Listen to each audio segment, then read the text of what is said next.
theory has to have a priority.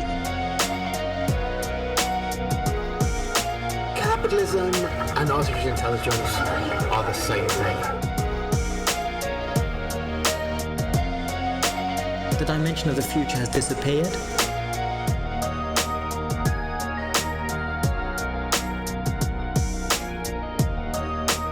There is actually no representation anymore.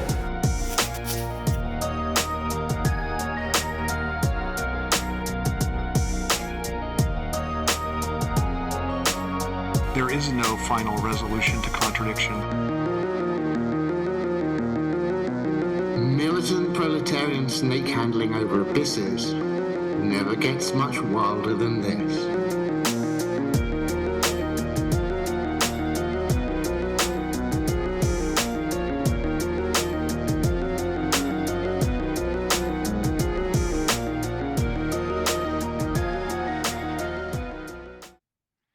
All right, everybody, welcome back to the Dangerous Baby. And today we are joined once again by Chris Cutrone. And this is a fun special episode. It is my birthday this week, and Nance was talking to me, and he's like, "You want to do something fun for your birthday, a video?" Or I'm like, "Yeah, I like the idea of it." He's like, "What do you think?" And I'm like, "I want to read Curtis Yarvin with Chris Cutrone." And so here we are. Cool. I think this will be a really interesting discussion of this Yarvin piece because while the three of us are not neo-reactionaries, we're not here to do some cheap dismissal. No, we really want to engage with what Curtis Yarvin, aka Mencius Moldbug, wrote in this famous blog post. And yeah, I'm really excited to do this. Thank you, guys, both of you. This is a birthday present to me, so really appreciate it. And Chris, birthday. before we get into it, Nance, what is up? I think you have a cool present you just got yourself. Yeah, I just got a brand new puppy. How did this happen? 25 minutes ago. It was kind of like a wild hair, like, "Hey, should I bring home a puppy?" And I was like, "Yeah, you should." So now I have a brand new 2-month-old puppy, and there's some chaos happening in the other room as we speak. With Winston and Charlie? With Winston and Charlie, they're getting acclimated to their new sibling. But yeah, man, life's always better with puppies. So You're not going to get very few people, who argue with that one. There are people who don't like dogs, and No, I like dogs. I'm a dog person. I grew up with dogs. Yeah. It's I understand. I get it. Some people are just like, "No, it's not my thing." I get it at that level, but like at the embodied level, how can you not love puppies? Mm-hmm. So congratulations on the new puppy. You got to tell Winston that he is not allowed to sit on a 2-month-old puppy. Yeah. He can go sit on Charlie. He now has my permission to sit on Charlie. Yeah. No, Yeah, Chris, sometimes behind Nance, you'll see his little puppy couch, and Winston's always sitting on it, but half the time, Charlie is underneath him being squashed. Underneath. Oh my God. That's like the expression of dominance. Well, he's just lazy. He's just so unaware of his body. Like he's not aware that he's crushing her. Oh no. He's just like a stubborn bulldog. Mm-hmm. So, okay.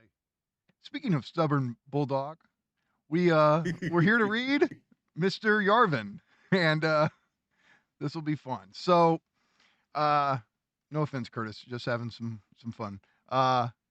Because I mean, look, you are the last Marxist, not just a Marxist, and so people are going to think, well, what does Chris Cutrone have to say about this blog post on the 10 red pills of the neo-reactionary movement? That's not what it's called, but that's kind of what it is.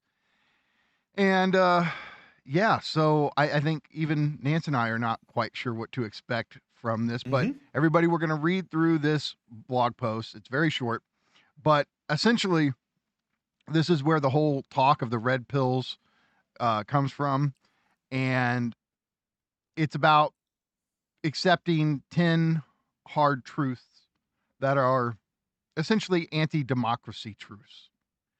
And it's the Matrix metaphor. You take the red pill, step into the hard reality, you know. And so we're going to see what Chris Cutrone thinks of them. Yeah, I say we get into it. Chris, any initial thoughts or anything you want to say up front? Well, I was wondering whether I had read this before, and I might have, but I feel like I've seen Curtis Yarvin kind of present his critique of democracy in a number of different ways over the years. I think I was talking with you about, before we started recording, about a debate that he had with Danielle Allen, who was a kind of wunderkind, kind of up-and-coming person at the University of Chicago when I was first studying for my PhD there. And, and I found a great deal of agreement between them.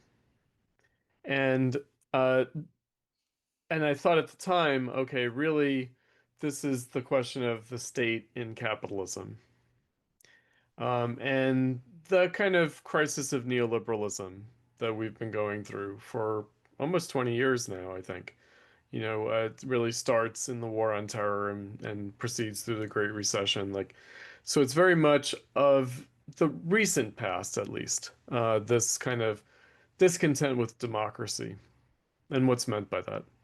Yeah. So as a Marxist, Marx is famously said to have a kind of deficit in his political thinking, meaning that this is a sort of deficiency of Marxism, is that Marx doesn't really have a theory of politics or of the state.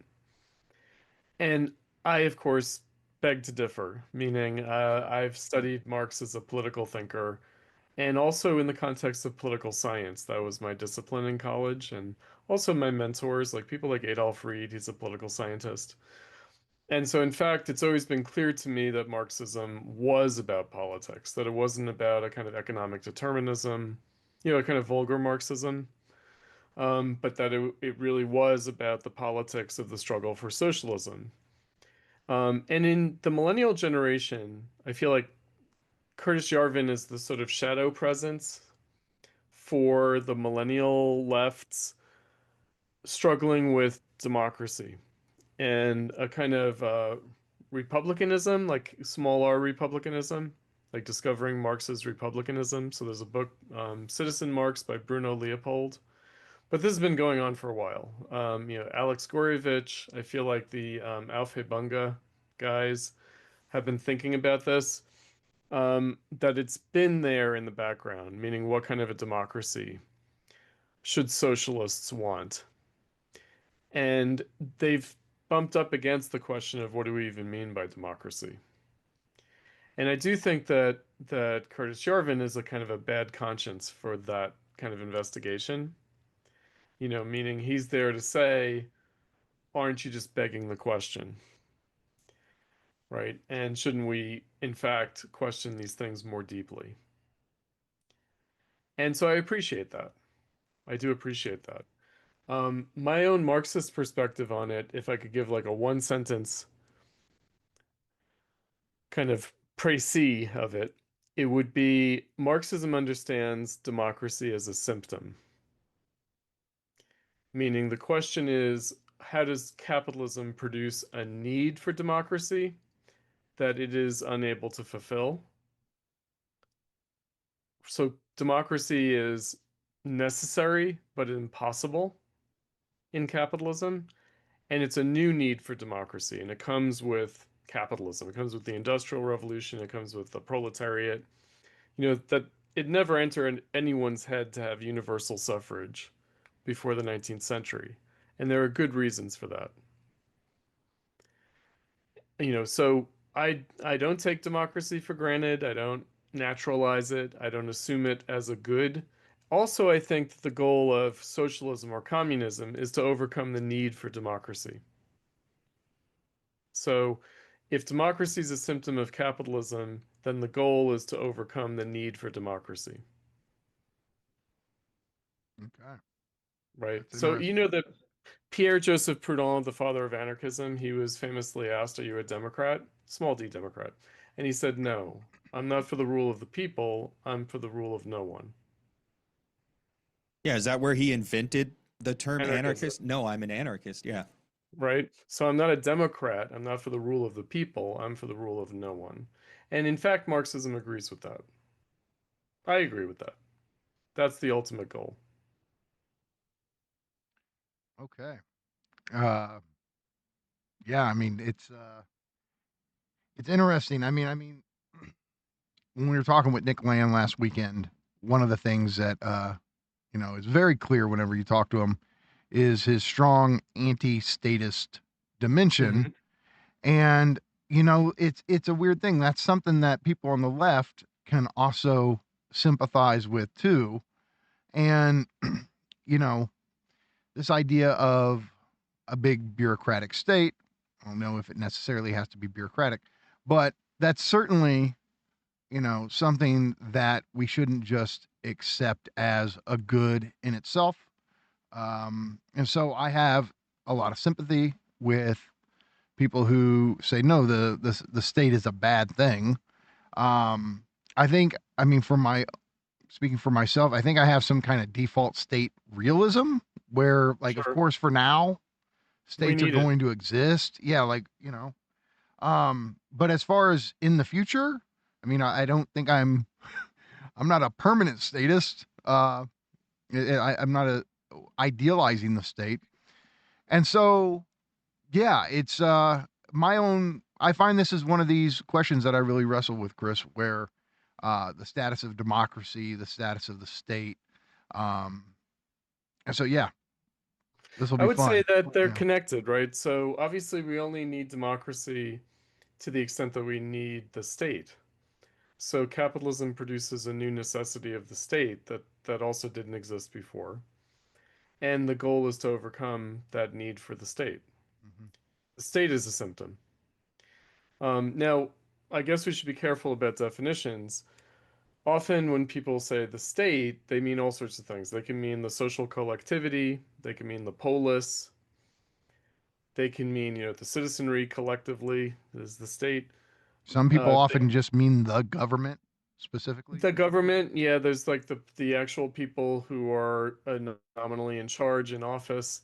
There's also just the idea that it's a more abstract concept, like a Hegelian concept of the state, Hmm. which is the legal, juridical, constitutional order, the kind of political order that is formalized.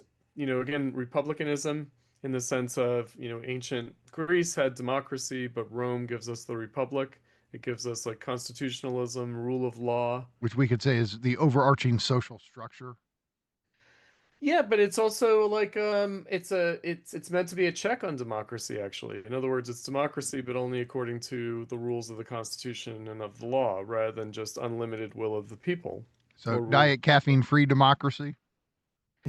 or it's the citizens submitting themselves to a higher authority than they are collectively in Okay. themselves, right? So I think that there's that and that ancient republicanism, but there's also the modern republicanism, meaning there is a kind of bourgeois republicanism that starts to be developed as an idea in the Renaissance, but really achieves its concept in the time of the American and French revolutions, and with someone like Rousseau and his notion of the social contract and this dialectic of the general will of society and the sovereignty of the people, that they're not identical, actually. They're not the same.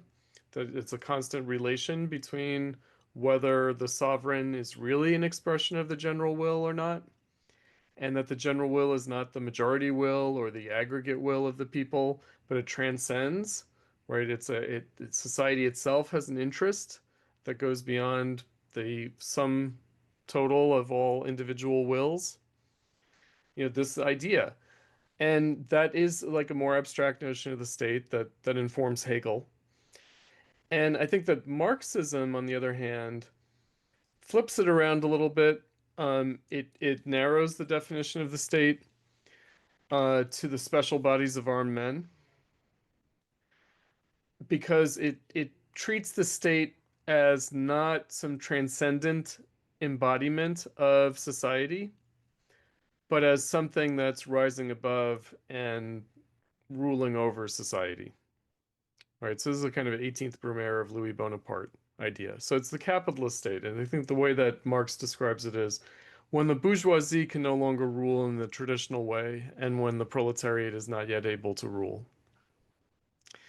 And by the bourgeoisie ruling in the traditional way, what that means is through civil society, and then through representative government. Again, the kind of bourgeois, liberal, democratic republic, with civil liberties, civil rights, rights against the state, rights against the law, but still rule of law, that kind of notion of the state, that it becomes, for Marx, perverted in capitalism into its own kind of corporate interest, like the state per se having an interest of its own.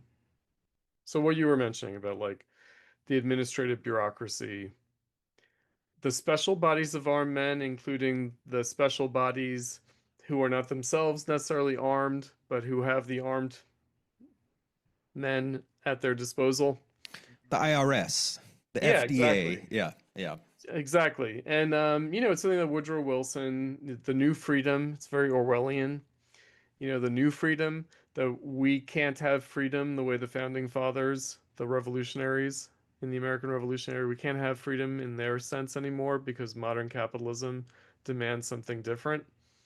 And so we pay lip service to the Constitution, but actually we need this fourth branch of government, the administrative state, right? Because modern society just can't be run the way it was back in the 18th century. And, Woodrow Wilson's right about that, of course. He's right. Like, capitalism does bring a new need. It's a need for the state, but it's a different state than the Hegelian state. Even Hegel's notion of like the bureaucracy as a universal class,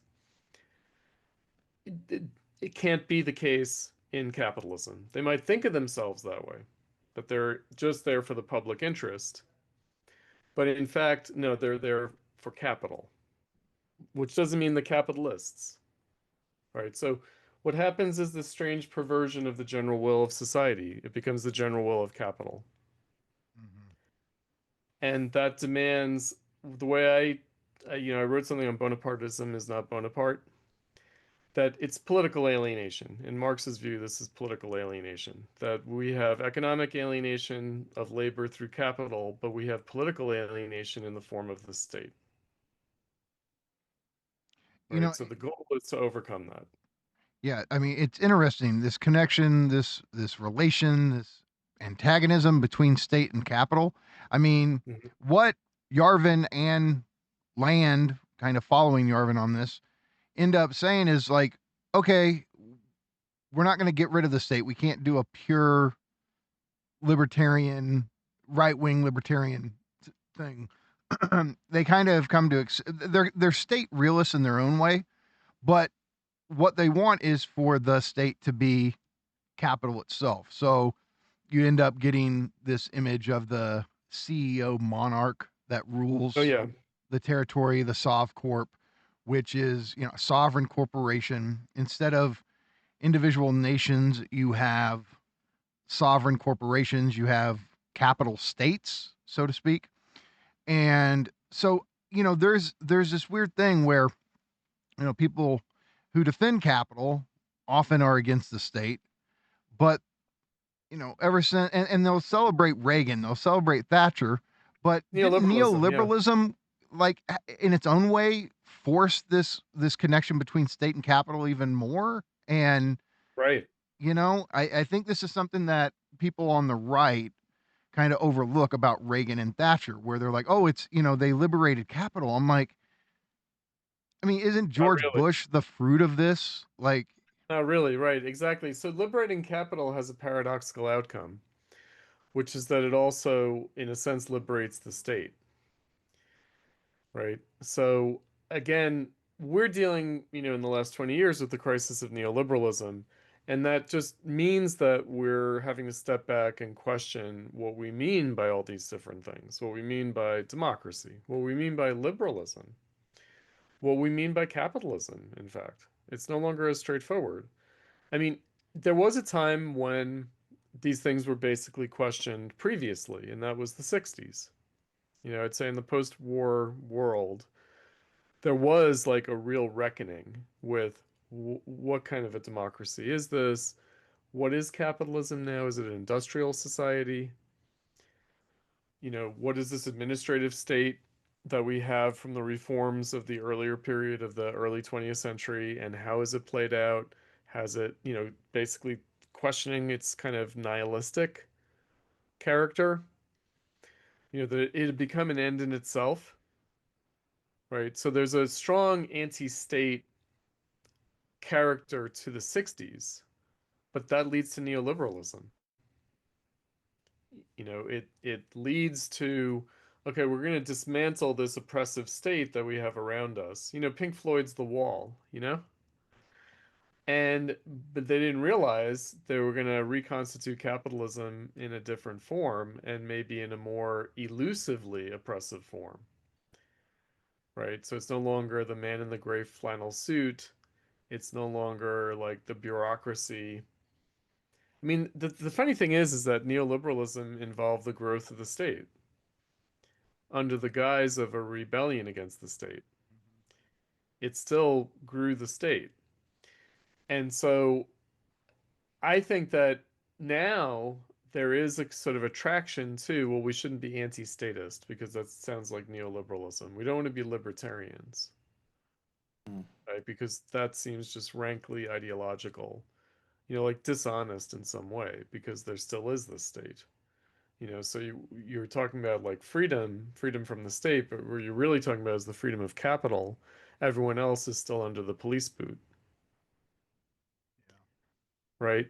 Now, I think we're living in an interesting time because it turns out the police boot is also on the neck of the capitalist, not just on the neck of the proletariat. Meaning they can do away with any billionaire. Like the state they can get rid of anybody. And money won't save you. It won't. No amount of money will save you. Like, I think that when I was growing up, there was this idea that if you have enough money, you can get away with anything, murder, right?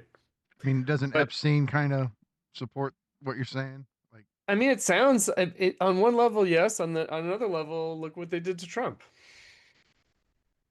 It didn't really save him, and it wasn't a matter of money. That's not what got him out of it. Ultimately, the Supreme Court had to say he had immunity as president. In other words, it came down to politics. It didn't come down to money. It came down to politics.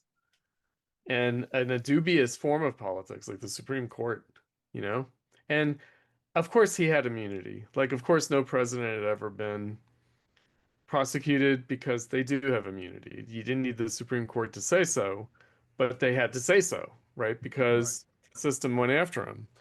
And so, it's like, so it raises, I'm a Frankfurt School scholar.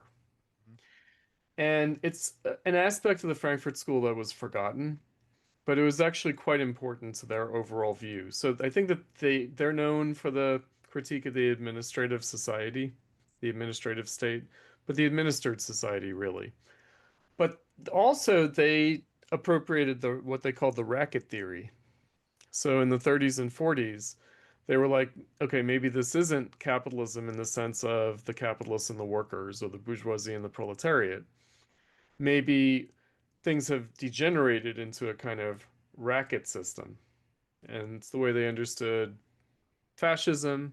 It's the way they understood the New Deal. And it was in the air of the time. There was a kind of sociology of politics in the 30s and 40s.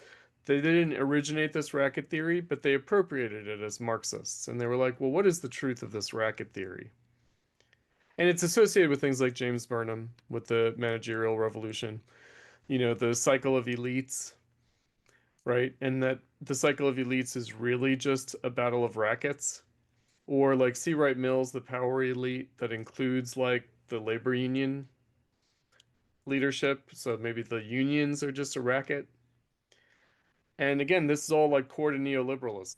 Like if you think about the popular sentiments that grease the wheels of neoliberalism, it was like Milton Friedman denouncing crony capitalism and people having a sense that labor unions were rackets, and women and minorities saying it's a white job trust. That's what labor unions are. They're like a job trust for the white working class, that white male working class that excludes X, Y, and Z.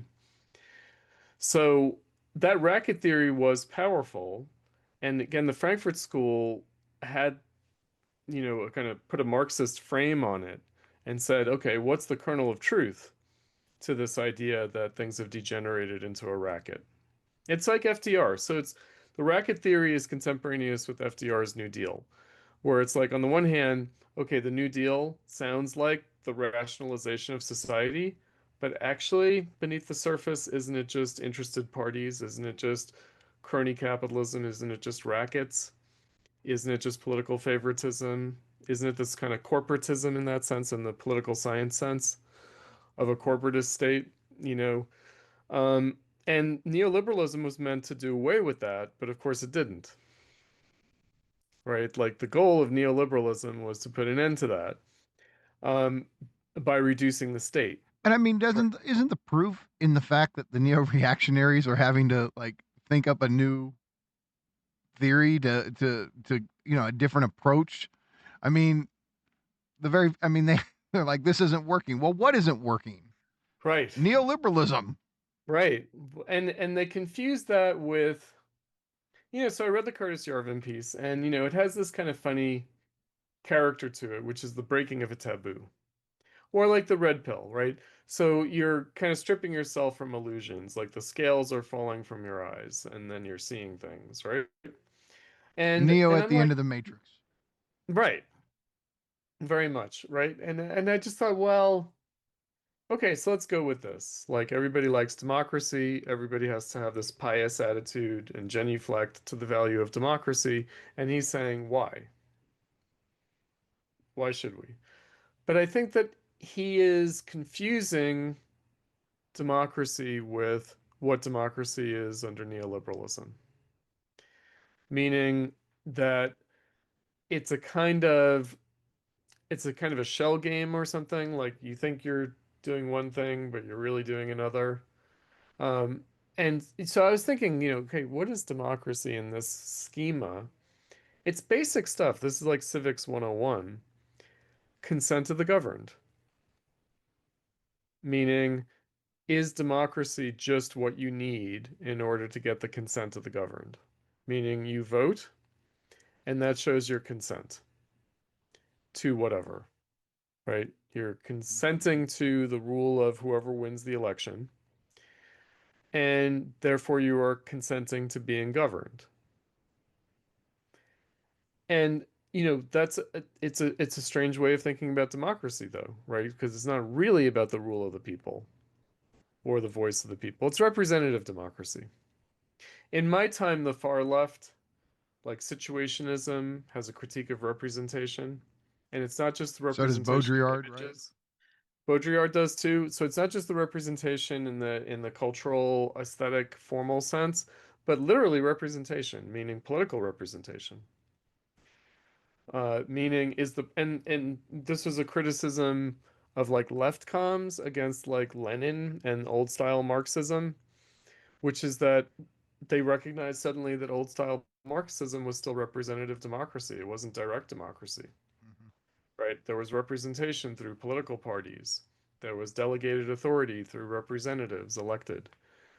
And they were like, that's the problem right there, is that once you delegate authority to a representative, they don't do your will, you have to submit to their will, right? So you're basically empowering someone to rule over you. Right? So it's a nice little trick, right? If you view it that way. If you look at it that way, right? And I always thought, well, there's some truth to this, but I also thought that they were kind of confusing what the problem was. Like they were blaming representation per se, they were blaming representative democracy per se. And again, what I discovered in my study of Marxism was, oh, Marxism isn't about realizing democracy, it's about overcoming it. meaning, okay, representative democracy in the liberal sense of limited government. So you elect people to represent your will, but in a very limited capacity, and you retain your rights against the state and against the law. And that has changed into consent to the governed, which means consent to this managerial structure of social administration. And then people get into, well, I may not have voted for this government, and maybe I don't feel like voting because I can't choose someone to represent me, but I pay taxes. And therefore, the government's working for me. That kind of taxpayer revolt kind of idea. That's very much of the neoliberal era. It's like the Tea Party, taxed enough already. And this kind of thing. So people are struggling to think about, okay, how is this supposed to work again? And how have I given my consent to the government? Maybe I didn't vote, but I paid taxes. Right? But I have to pay taxes. I don't have the ability to Right. not It's pay very taxes. easy to understand why people are generally skeptical towards democracy at this point. It is. But it takes these, I would say, fetishized forms. And what I appreciate about the Yarvin piece is that he just addresses it per se, democracy. Right? And can we, what do we even mean? Let's do this, because I want people to see what Yarvin himself says, and then you can respond to it. So first off, okay, two things, Nance. One, what are your thoughts on what we've heard Chris say so far, because Nick just branded you a space anarchist. Space anarchist. Right? So with a bad attitude. Yeah, I mean, I think these are perennial questions. What does it mean to we live in a society? Like, it's a meme, but it's also true. Like, I do believe in the social contract, and I do believe I live in a neighborhood. I have access to stores and food and utilities and all this stuff, and that's a trade-off. I'm not Robinson Crusoe. I don't want to go live on a desert island and do all that myself. So there's this implicit consent that operates at that level. But it's also, it's clearly not working. So there's this question: why democracy? What is democracy? What could it look like? This and that. It's just a giant question mark, and I think I am just an anarchist at the end of the day. Like, I don't think there are any good answers to politics. The socialists of the 19th century, like the socialists in Marx and Engels' time, what they had to navigate is actually pretty familiar to us. So, for instance, I talked about labor unions as rackets. So there were socialists who were very anti-labor unions because they thought labor unionism is like submitting to the system. It's basically accepting the terms of wage labor, and therefore it's a kind of co-optation. So they thought the working class, in its struggle for socialism, should not, enter into a collective, formal employment contract. And it even went so far, because this is still with us, money. We're in the crypto era, like money, that if you use money, that's how the system gets you. That's how you're a slave to the system. It's the mark of the beast. It's the Illuminati. It's on the dollar bill, like the pyramid and the eye is like, gotcha, right? No, I mean, the point is there a kernel of truth to this paranoid sense? And, there's like David Graeber, that's like, basically the state is all about enslaving the population, and how they do so, they issue money and they tax. On the one hand. On the other hand, you got the MMT people, right? Who are just like, the economy is just about issuing money and cycling it through, and taxes is the main mechanism for controlling the economy. Issuing money and taxing is basically how you control the economy through the circulation of money. So they treat it like MMT treats it as like a positive thing, and David Graeber as an anarchist treats it as a negative thing. Like this is how they enslave you. And then they make you work bullshit jobs just to earn money because money is the rat race, you know? It is the hamster wheel. Right? And because as a good anarchist, Graeber blames the state. So how does the state control you? Oh, just in the most obvious way. It issues money. And so people respond to these things, they become gold bugs or they become like cryptocurrency people, where they try to game the system, they get into currency trading. Um, you know, it's, but of course, from a Marxist perspective, it isn't that. Meaning these are the kind of fetish forms of being a member of society, the social relations, like, looking at it as how do you compel people to engage in social production and cooperation? And understanding that not just as producing physical things, but as participating in society. So Marx did think that like, musicians were doing productive labor, so immaterial labor. Yeah. So he was already there. And so they didn't have this attitude. They weren't like anti-money, Marx and Engels. They weren't anti-labor unions. They weren't anti-employee employment contracts. They understood these are the forms through which the society is constituting itself. And we have to transform this into something beyond capitalism. Like rather than saying, okay, this is the way you're enslaved, or that's the way you're enslaved. Money, the Fed, taxes, the wages system. When they said they wanted to abolish the wages system, it was thick with meaning. It had a lot of aspects.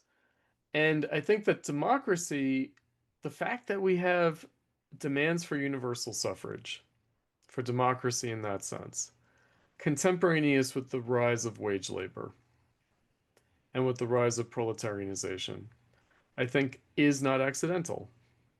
When I teach this stuff, I point out, there was a time when you had to have property to vote because that's how you were seen as a stakeholder in society. And that worked up to a point. Pretty much people accepted that until the Industrial Revolution, and then that seemed unacceptable. And the way that I describe it is, like my employer, the School of the Art Institute of Chicago, right? Who owns it? I guess the Board of Trustees. And maybe the Board of Trustees and people like that should be the ones to choose the government. Meaning, hell if I know who the government should be or what its policies should be. But these motherfuckers, the Board of Trustees, if they don't know, then nobody knows, And so, they've got skin in the game, they're connected. They're the ones running around with billionaires and with government Yarvin officials. in his theory, this is where he goes. He's like, you work at a soft court, but you don't get to vote. You don't get a say. You don't get a voice, but you do have free exit. You can leave when you want. Well, that's the tricky thing. So, of course, the bourgeois freedom, as opposed to the guild system or peasant labor or whatever you want to call it, the caste system, the traditional civilization, the main freedom that we have is that we can quit our job. However, in the bourgeois you can't quit the world, capitalist class. yeah, you can't quit the capitalist class. That's an interesting point. Yeah, like that right? kind of Like, stakeholder. I can quit Yeah. this capitalist, but I can't quit this class. I see what you mean. So here's my wrinkle in it. I understand universal suffrage, the need for democracy in this sense, to be about unemployment. Meaning, I would be happy to have my employer represent me politically because they have my best interests at heart, meaning they're going to keep us in business. Right? But what if I'm laid off? Then who's going to represent me? And that's why I need the vote. In a way, that's the only reason why I need the vote. Because there's no guarantee that I'm going to still have this employer. Meaning, well, this is a big question, Chris, with Yarvin. It's like, where do the people who don't fit, that if they leave one soft corp and they're not accepted if they're not hired into another one, where do they go? And then you get Well, this one. Presumably, you wouldn't leave unless you had another job lined up, right? But what about just mass unemployment? But What he about admit crises of he knows capital? this is a thing. There's this Uh-huh. group, this, I don't know if we'd call it a class, but I mean, using that lumpen. term loosely, Yep. there would be a class of unemployed who don't belong to any one soft corp. And I'll just say this, like, Yarvin doesn't have much compassion for this group. And He doesn't so even do ancient republicanism, right? Because Rome had a place for the proletariat. They did, meaning they gave them part of the vote. They did. They set aside part of the political representational system. You know what the word proletariat means? It means those who reproduce. In other words, their contribution to society is that they have babies. And Marx understands that. He's like, look, the working class, what's their contribution to capital? They reproduce labor in a literal sense. which bluntly, it's like the one enjoyment they get to have is sex. They get sex, but they get They can like get some cheap beer and their only contribution to society really is creating another generation. Right? And that's something. Right? And that's why we have Elon Musk running around saying, "Oh, declining birth rates, what's going to happen?" Right? Because, you know, there is no point to this thing if there isn't another generation. yeah, but you know what? I mean, one of the things that maybe is a roadblock to a sex drive is a deep sense of futurelessness. Sure. And Absolutely. like, that's where, I don't know, Mark Fisher, capitalist realism, lost futures. It's like, yeah, and capital has given working class people zero sense of having a future. And if you don't have a sense of a future, if you don't think that you can bring young people, children into the world and give them a life as good as yours or better, then there's a lot of incentive to not even have kids, which also creates a lot of meaninglessness for people. So a lot of this is these structural feedback loops that, it's like, it's not just, oh, they're not reproducing. It's like, Elon, why are they not reproducing? I mean, let me put it to you this way, though. You know, it's a huge world out there. People are still having babies. True. But there are noticeable declines in certain. There are declines, but, you know, this is capitalism at a global scale, and there are a lot of people who struggle, you know, who are the proletariat, who are struggling to make a living, and they have children, and their attitude about their children is it's going to be a struggle to survive for them, but it's always been a struggle to survive. Right? And therefore, it's not really a consideration. It's not like I shouldn't have children because they're going to struggle to survive, because when is it not a struggle to survive? Right? That's but here, you know what the difference is? You've had for the last, I mean, since the post-war era, you had a society that said your life isn't going to be a total struggle. And we lost that sense. And so people in the West especially are like, nah, maybe I shouldn't have kids. Like, it is this more explicit, conscious thing that I think a lot of younger people are actually thinking about. And this is rare in world history, because somebody would say, oh, antinatalism or pessimism, these are things that philosophers do. But no, you find a young working class person and they've got Legati as a default setting because they've been told, they were promised something, and capitalism did not make good on that. And they're like, fuck it. Like, I mean, it just is going to get worse from here. And so children are for rich people. Children are for rich people. They're luxury commodities now. Nonetheless, poor people are still having children. That's true. You know what I mean? So I feel like I have to maintain contact with both of those realities. Both at the same time. You know?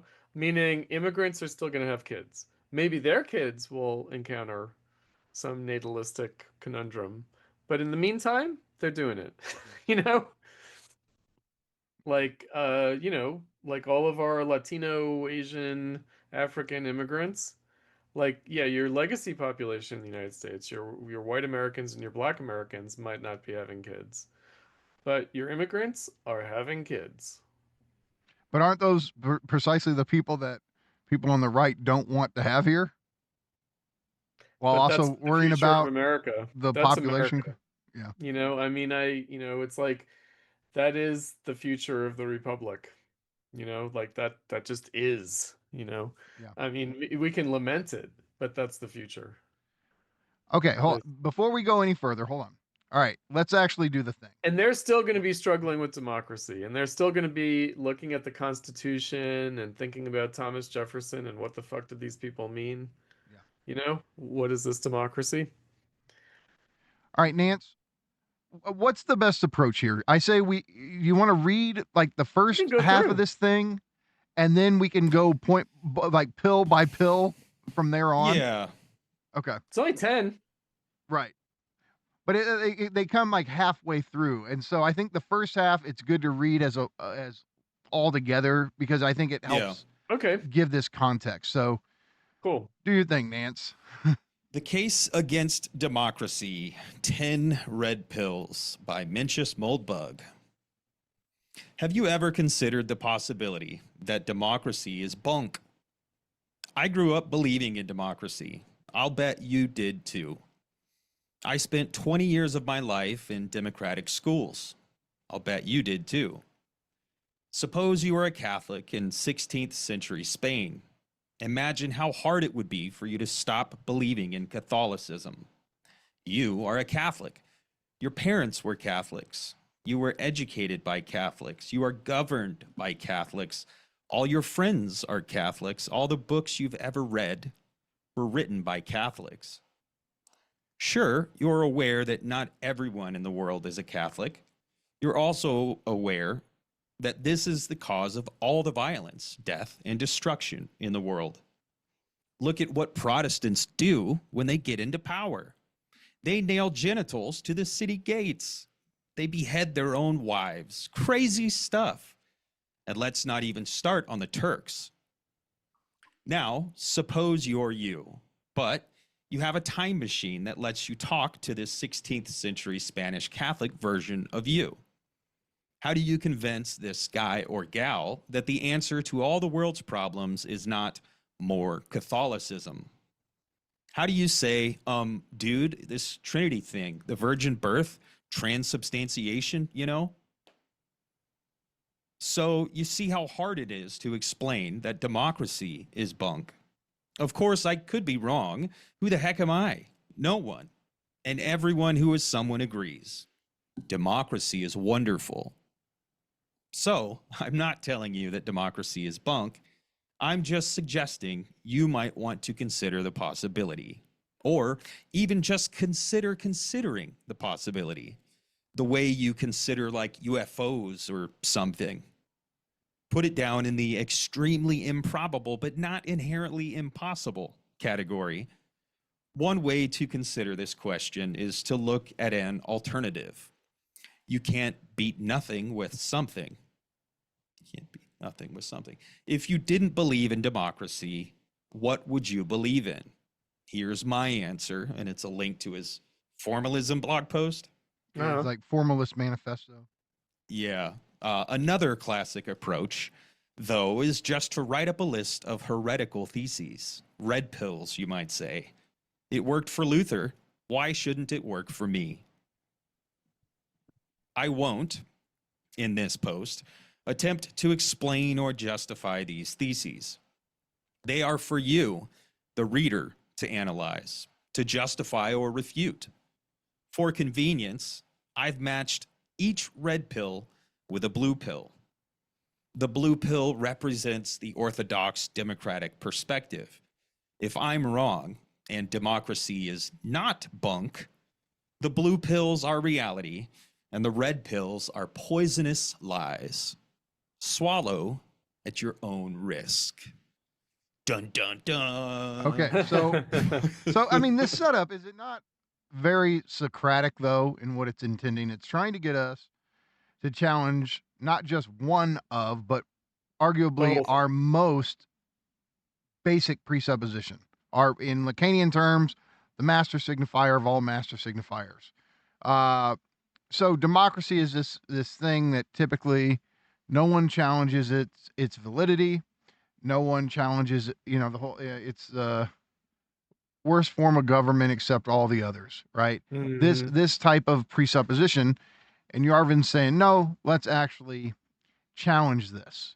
And so, Nance, let's read the first blue pill, red pill thing, and then Chris riff off it after that. Peace, prosperity, and freedom. The blue pill, democracy, is responsible for the present state of peace, prosperity, and freedom in the US, Europe, and Japan. The red pill, the rule of law, is responsible for the present state of peace, prosperity, and freedom in the US, Europe, and Japan. I mean, this is just a kind of setup that we don't live in a democracy, we live in a constitutional republic. We don't live in the rule of people, but in the rule of law. Right? So that's kind of basic, right? So it's not really a democracy, it's a constitutional republic because it's not the rule of people, it's the rule of law. Right? So that I accept that. Is that an easy red pill to swallow? It is, right? I think that they get progressively more difficult as he goes down, but I think that he is sort of setting up, like a Republican Party kind of talking point. Occasionally the Democrats will say this, but the Republicans are big on this. And that's why they call themselves the Republicans, and it's why the Democrats call themselves the Democrats. Because from the Republican Party standpoint, the Democrats are lying to the people. Meaning they're telling them, I was just watching actually something where someone said the reason that they're called the Democratic Party is not because we're living in a democracy, but because we're trying to achieve democracy. And so the Democratic Party is on the march, pursuing democracy, whereas the Republicans are kind of complacent,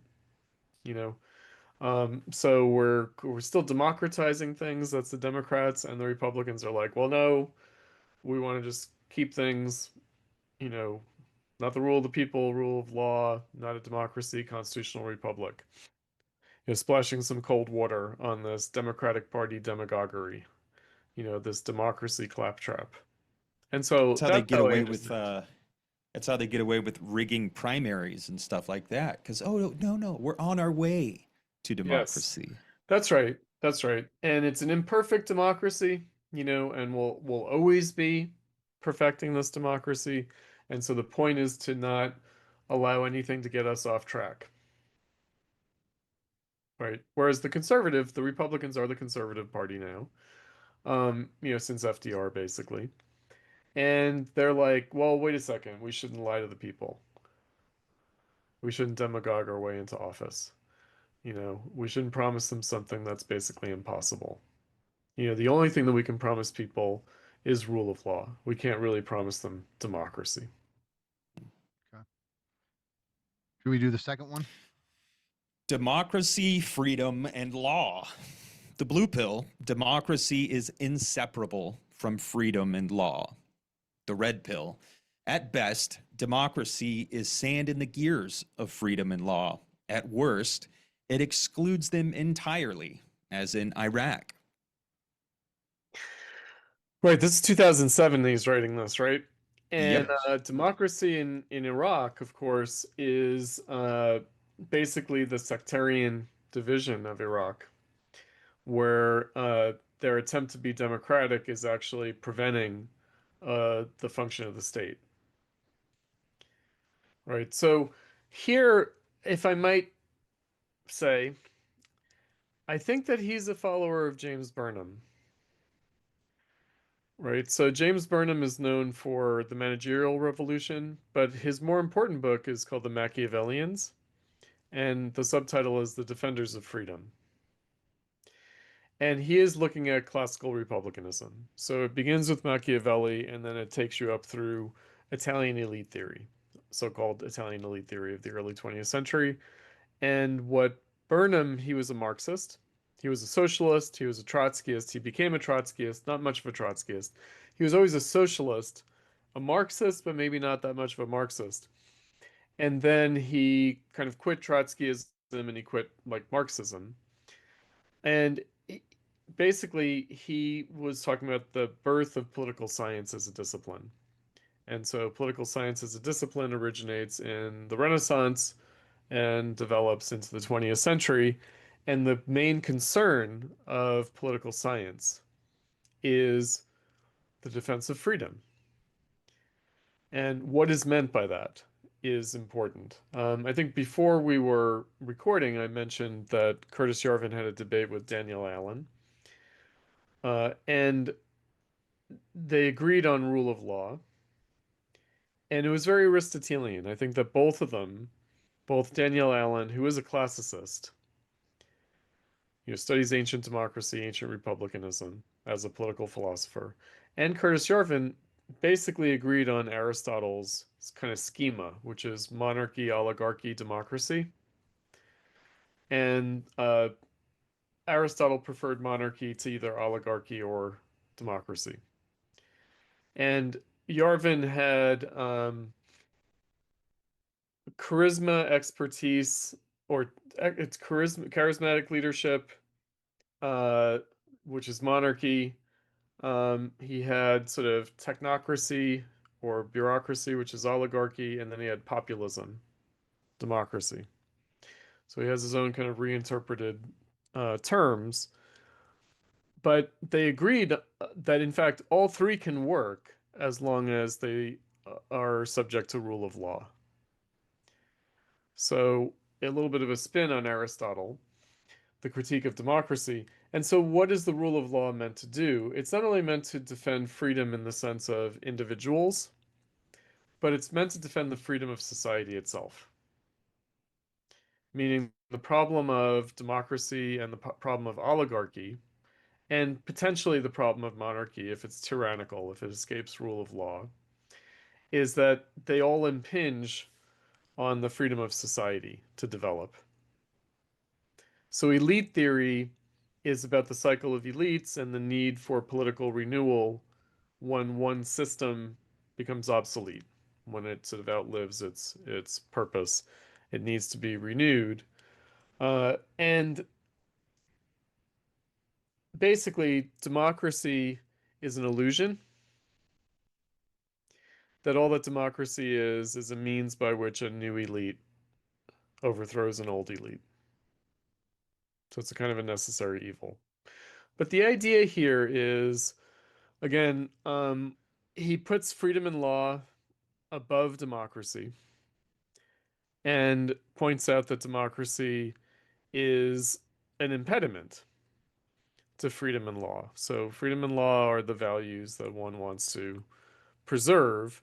Why law? Because law is a defense of freedom. Right? So the idea is how to create a situation where you have laws that are adequate to the needs of society without impinging on its freedom. And democracy is seen as an impediment to that. So are you more on the side of the red pill on this one? I mean, I'm gonna accept the red pill in each Okay. case. I am. I would say that I am because I'm interested in the kernel of truth there. Now, my problem with Burnham and elite theory is that it it claims to be talking about how it's always been the case and always will be the case.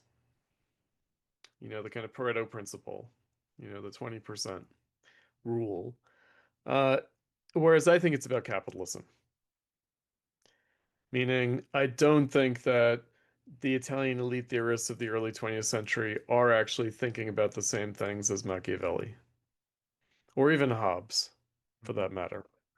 I think that this is through the prism of capitalism, and therefore it's naturalizing something that shouldn't be naturalized. It is sort of creating a kind of inescapable condition that I think clearly the dysfunction, the desire here to make things work properly, is not going deep enough at the source of the dysfunction, actually. Right. So I think that it's a kind of an angst about mass democracy, universal suffrage democracy, this invention of the 19th century. It's an angst about it, but it isn't actually getting at the source of the problem. Okay. Number 3.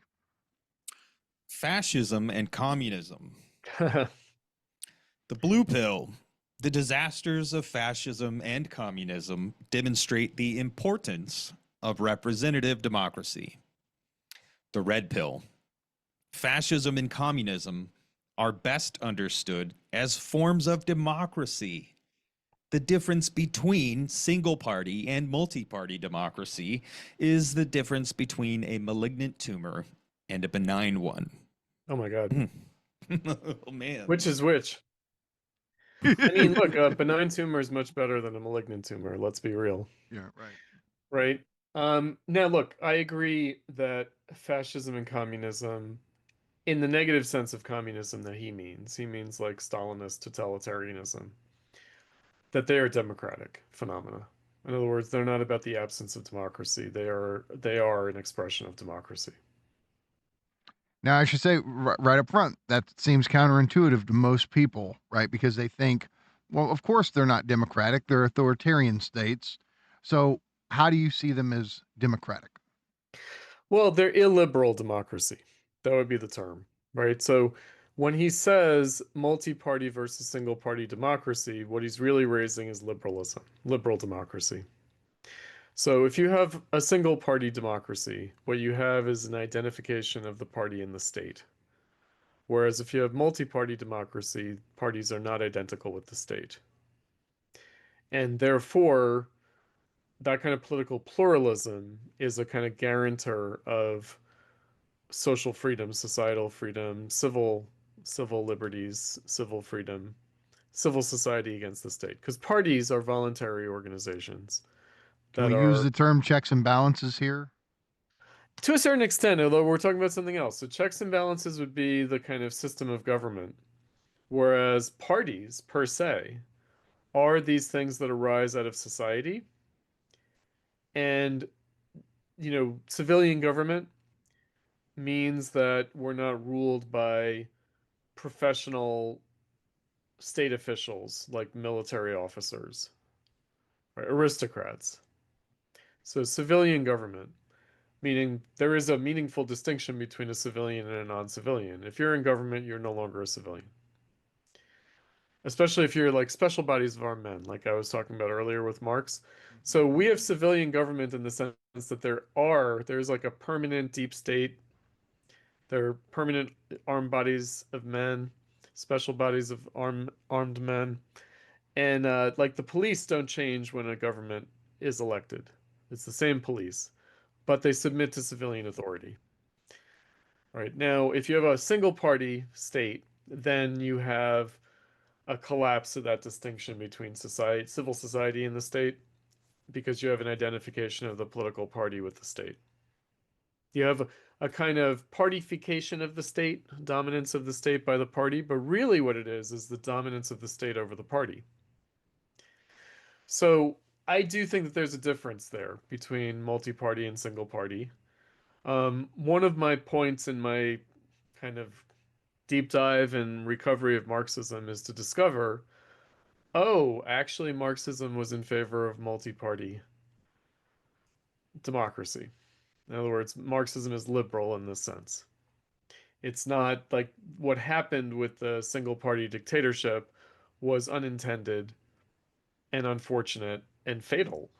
It really proved to be fatal in a way that they couldn't have anticipated. They didn't appreciate because they just assumed that such a reality was impossible. Turns out it's very possible. The single party dictatorship. Like someone like Lenin would have thought, well, of course that's not possible. All that would happen is that the single party would fracture into multiple parties. Right. So he didn't even consider this as a possibility. And we forget that. And we think, oh, well, any kind of revolutionary dictatorship is going to inevitably be repressive and become a single party totalitarian state, etc. Right? So the dictatorship of the proletariat equals a party state. And that was not Marx's idea or Engels's idea or Lenin's idea. Like this was not even in the cards. It was inconceivable to them, in fact. But nonetheless, right? So I do think that there's a big difference. Like I said, there's a difference between a malignant and a benign tumor, actually. Sure. You know, that's like a life and death difference right there. But maybe that's a secondary point. The primary point is fascism and communism are not the opposite of democracy, but are democracy. That's true. Okay. But it's really the question of liberal democracy versus illiberal. So 3 red pills have been chosen so far. Yep. Okay. The nature of the state. The blue pill, the state is established by citizens to serve their needs. Its actions are generally righteous. The red pill, the state is just another giant corporation. Its actions generally advance its own interests. Sometimes these interests coincide with ours. Sometimes they don't. Yep. That's what we were talking about earlier, the Racket theory. And also Bonapartism. So Marx described it as the state rising above society and governing it. Right. And he called it a kind of alien excrescence, you know, this kind of cancerous body on society, on the body politic. So that is true. The state has an interest of its own. But again, it depends on what we mean by the state. Meaning the state is not the rule of law. Right? The state is the special bodies of our men. Right? So he's between the blue pill and the red pill there, he's introducing a subtle distinction that actually is quite a substantial difference. Right? So the state is not this thing that the citizens set up that expresses their will and therefore is righteous, but is its own thing. Again, for me, it's the Marxist critique of anarchism is that anarchists don't have a theory, meaning they can talk about the evil of the state, but they can't talk about where it comes from. Meaning, how do we end up needing the state? And the usual Marxist answer is pretty superficial, the pseudo-Marxist answer, which is that, oh, well, the state is just the racket of the capitalists.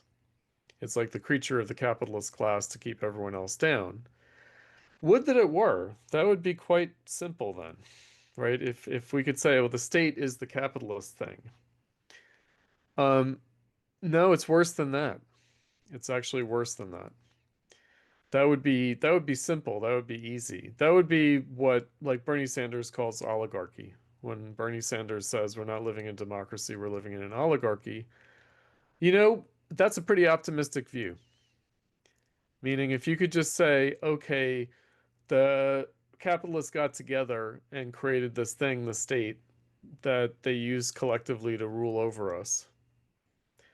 That would actually simplify things. No, it's worse than that. Meaning the working class needs the state to manage it. The working class needs the police to protect itself against the other workers. You know? And that's the need, that's the necessity that we have to get at. Yeah, because it's sort of straightforward, like, okay, why would capitalists need a state to defend each other against wayward elements? Like, why would the capitalists need the state to defend themselves against each other? Like the Hobbesian view of the state, you know, the war of all against all. Like, that's pretty straightforward. Like, you have these competing businesses, entrepreneurs, property holders, and they're in competition with each other and they're trying to gobble each other up. And you need some kind of like police to regulate that so that it's not just a feudalistic free-for-all Mad Max kind of scenario, right? But it's not immediately apparent why the working class needs that. It's not. Like the peasants didn't need that. So why do the workers need that? And yet they do, right? So that's really the harder pill, if you will. Chris, do you think part of it has something to do with the very the new structure of labor that wage labor imposes, which is in the peasantry, you kind of have, I don't want to use the term natural, but I don't know what else to use here, where it's more of these people have been on this land for generations. They're not interacting with a whole bunch of strange wage labor. You have to go interact with a bunch of people that you would, if you had it your way, you would never interact with. And you have to do it on a scale that a peasant couldn't possibly envision. And the living You wouldn't arrangement is know them different. other than work. You wouldn't You know wouldn't them know other than them work. other than work. And the people that live in your neighborhood are not necessarily friends or allies or comrades. They're they're the stranger Silos. nearby. Yeah. Like I don't, I live in a high-rise building, barely know my neighbors on the floor, let alone other I live in people. a, rundown suburb and I barely know my neighbors. And so do we need the state to make us have a sense of security in this complex derangement that we find ourselves in with the other, with the stranger? I mean, that's the way we experience it, right? Like phenomenally, that's how it appears to us. Um, so that makes sense. I mean, look, obviously the peasants had to enforce order amongst themselves, meaning people engaged in antisocial behavior but you didn't need like a cop. Like it was very rare that But the also, didn't peasant. religion kind of fulfill that for him? Well, that's another thing though. Like when he says Catholics in the 16th century, I'm like, actually, the peasants weren't really Catholics, they were pagans, because pagan just means the peasant religion. Meaning the only people who were Catholics were the church and the aristocrats. The peasants, nah, not so much. They Yeah. had their folk religion, they had their syncretic stuff. Sometimes they had some Christian saints, but they had other kind of folk local, Nance, you know. jog my memory. Didn't John Michael Greer say something along these lines, right? Yeah, we're the what did he call them? Hillbilly wizards or something like that. Hillbilly Absolutely. druids or something? Yeah, Yeah. absolutely. That's for real. Meaning it's only Protestantism that makes the peasantry or the people Christian. And it's a dubious Mm. proposition, as we know. A few hundred years into it, we're like, how Christian are people really? And because the Catholic Church was wise, they were like, yeah, the peasants, they're probably not going to be very Christian. And the aristocrats will always be an iffy proposition, so we're going to like mind fuck them. We're going to like try to give them some Christian guilt, right? But really, the only Christians, I mean, I'm a little bit of a Nietzschean, I'll admit it, right? The only Christians were the crazed monks themselves, right?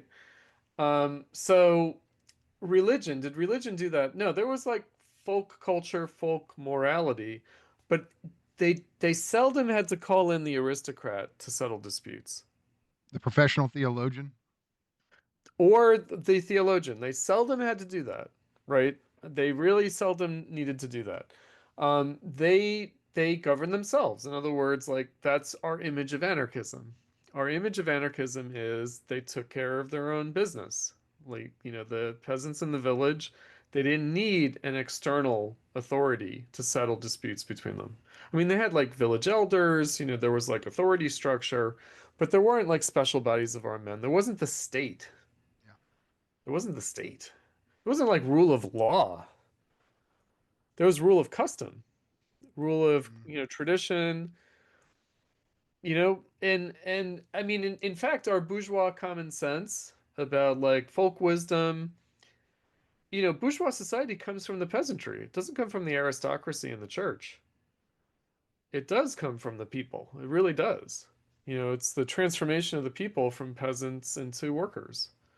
And we do take a lot of that with us, into the modern era. So why can't communities be self-policing, self-governing in that sense? By and large, they are. Like by and large, they actually are. I mean, you mentioned, bringing the theologian. So here in Chicago, the big complaint during COVID, the lockdown, was that the gang violence in the Black and Latino communities spiraled out of control because the church, whether Protestant or Catholic, wasn't able to serve the mediating role it usually does. Meaning they would bring in pastors and priests to mediate gang conflicts. And that worked to keep things under control. And the COVID lockdowns worked against that. It like destroyed that kind of community basis because it's not, I mean, the police, there aren't enough police to control the gangs. There aren't. And in fact, it's counterproductive. When the police try to control the gangs, they get rid of the experienced, seasoned, wise gang leaders, and they leave the hotheads in charge, and that gets out Which of makes control. things worse. Makes things worse, right? And so, look, if we needed the police to keep order, we wouldn't keep order. Like, like society, the order that exists in society is not due to the police. The police come to like collect your body after you've been killed. They're not preventing anybody They come from with getting toe killed, tags. right? Like that's it. So the police don't keep order by any means, and they can only vainly try. Mhm. And yet we kind of can't do without them either. And yet they do become a self-interested thing. They become the gang in blue, if you've heard that expression, right? Yeah. Yep. Not to be confused And with the Crips.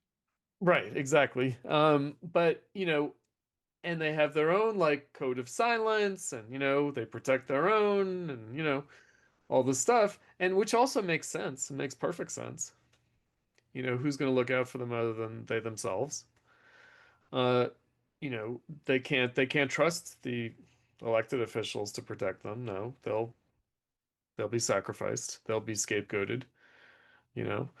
So again, we have to really ask the question, why didn't we need this? Why didn't we have this? And therefore there must be some historical necessity to it. Until like 200 years ago, because the police were invented, Foucault is right. Police and prisons were invented in the early 1800s. They didn't exist. Is that where You know, surveillance technology starts to begin too, with the panopticon around that time? yeah, because we need it. Nobody needed it before, right? We needed it somehow. Well, and I mean, I think we needed it for labor. Like that's why ultimately this was done I mean, for capital to does need catch runaway surveillance, slaves, right? to manage labor. To manage labor, we need to be managed. I mean, I teach discipline and punish Foucault. I think, and he is like informed by Marxism, and he does trace it to like 1848. He says like when the prison door closes, you can hear the last sound of the barricades, right? Um, and people don't pay attention to that part. But he's more concerned with the failure of Marxism to liberate us from this, right? And then it becomes this other thing where it's like the internalized panopticon, right? And that we discipline ourselves. It's a little Nietzscheanism, right? Let me Well, ask you Nietzsche, real quick before I forget. Okay, would you say Foucault's the great philosopher of surveillance, or is there somebody better, do you think? I'm not sure. I mean, I guess he must be, and yet it's also not just about like the actual technologies of surveillance. It's really about like our own subjectivity as like a technology of surveillance, meaning Right. that we surveil ourselves. Right? That's really what it is, meaning that um, what the prison is for. It's for the people who haven't learned to control themselves. Who haven't internalized surveillance properly. Right, right. And so, and that it comes out of reformers, right? That it doesn't come from some sadistic intention. It comes from a kind of humanitarian benevolence and a spirit of rehabilitation. I mean, that's the other thing about Foucault. I wrote about this, that Foucault, you know, he was expressing the discontents of a system that was much less malignant than it became. Meaning he's writing about the oppressiveness of prisons when they were most rehabilitative, least punitive, and when people were serving the least amount of time. So it's very different than now. Right. So the funny thing is that people lose the real object of the critique there. So he was critiquing it in its most humanitarian, liberal Enlightenment form, not in its kind of gratuitous, scared straight, like if you go to prison, you're gonna be Basically, raped. death is better than prison. Now. Yeah. Right. And so that's not the prison he was talking about. And it was the prison that he traces back to the early 1800s, but didn't really exist until the post-World War II world, actually. And only existed sort of quasi-marginally. Meaning before that, it was like prison labor and chain gangs and, very punitive. It was super punitive. And then more recently in the neoliberal era, it's become very punitive. So only for those like 3 glorious decades was prison like this kind of humanitarian rehabilitation proposition, really. So that's the other thing. It's very his view is very specific to his time, and it didn't even survive his own time. Okay. So you're taking the red pill yet again. Indeed. Okay. Before we go on, I just want to I have to say, this guy that we recently talked to with Nick Land, John Michael Greer, this book he wrote, The King in Orange, which yeah. he's referring to Trump.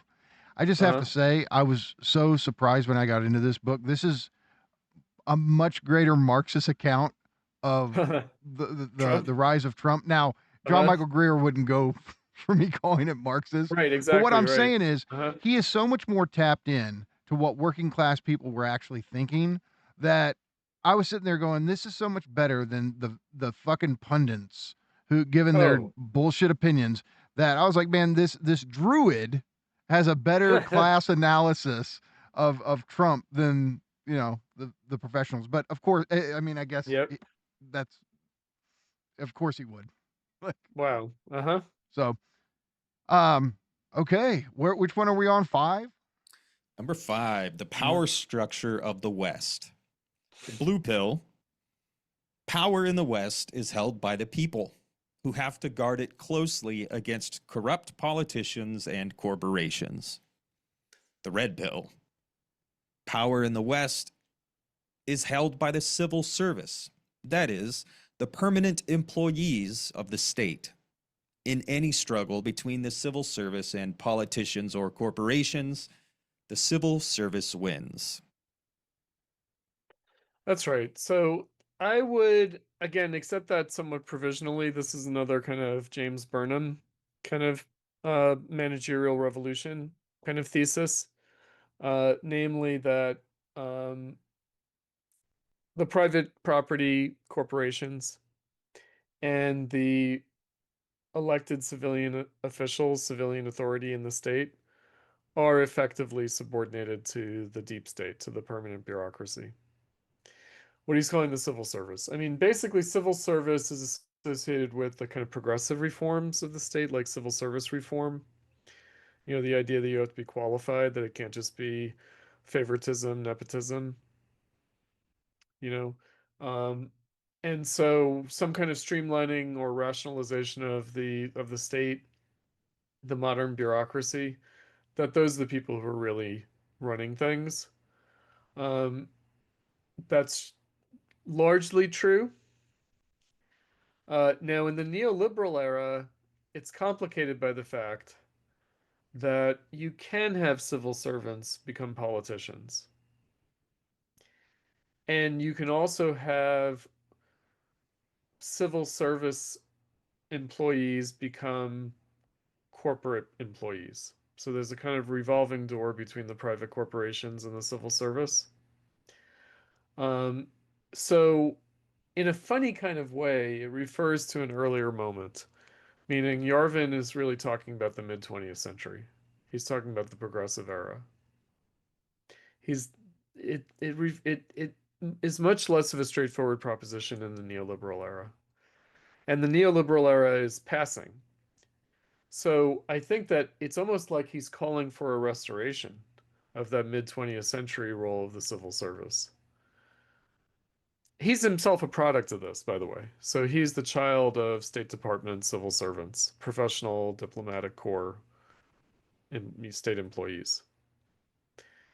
Right. And he understands like progressivism and liberalism as their ideology. Right. Their ideology by which they both justify and deny the role that they play.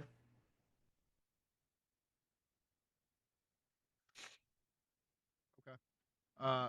So another red pill, though half-hearted, half the red pill, maybe. Yeah, because it's again, I would accept that power, the other thing is that power is this kind of unwieldy category. Power. Um, you know, another way of thinking about it, again, something that I wrote about in my I think my Why Not Trump Again about the lawfare against Trump, that basically are elections just to put a different face on the bureaucracy. You know, and really this fourth branch of government idea, you know, isn't it the case that legislation is written by bureaucrats, not by legislators? Meaning, doesn't the civil service basically craft legislation that they try to get the political parties to sponsor? And again, in our era, it would be, and also in the mid 20th century, there would be this crossover, cross fertilization between the corporate managerial structure and the state managerial structure, meaning corporations and civil servants would kind of get together to figure out what the regulations should be, what the law should be, and then they just find politicians to support that legislation. Like who's really writing the legislation? Um, who's really ruling in that sense? Now, of course, it's more complicated than that because you have staff, for the legislators, and I'm sure they take umbrage. They're like, "No, we write the legislation," but it's always in consultation with, the civil service bureaucracy, with the experts, both in the private sphere and in the public sphere. Right. So I think it's a complicated picture, right? To just say the civil service holds the power, they do, but not in an unmediated way. Right. So I think he's more concerned with unmasking the power that they have that goes unacknowledged. Okay, see, I'm And interested because pill 6 kind of expands on this, so maybe we should bring that in. The extent of the state. The blue pill. The state consists of elected officials and their appointees. The red pill. The state consists of all those whose interests are aligned with the state. This includes NGOs, universities, and the press, all of whose employees are effectively civil servants and side with the civil service in almost all conflicts. Just to say, this is what he means by, I mean, the cathedral, right? That's right. That's right. That's what he calls the cathedral. That's right. And The the clerisy. question is, before we get so he's talking about the cathedral. Are we also getting at the PMC here? Is that what he means? Sure. Something like his term for the Absolutely. cathedral? Yeah. Absolutely. The professional managerial class. I mean, that's obviously a later designation. And I'd be more concerned with the James Burnham origin of this idea. And so it's management, not owners. Right, management rules, not the owners.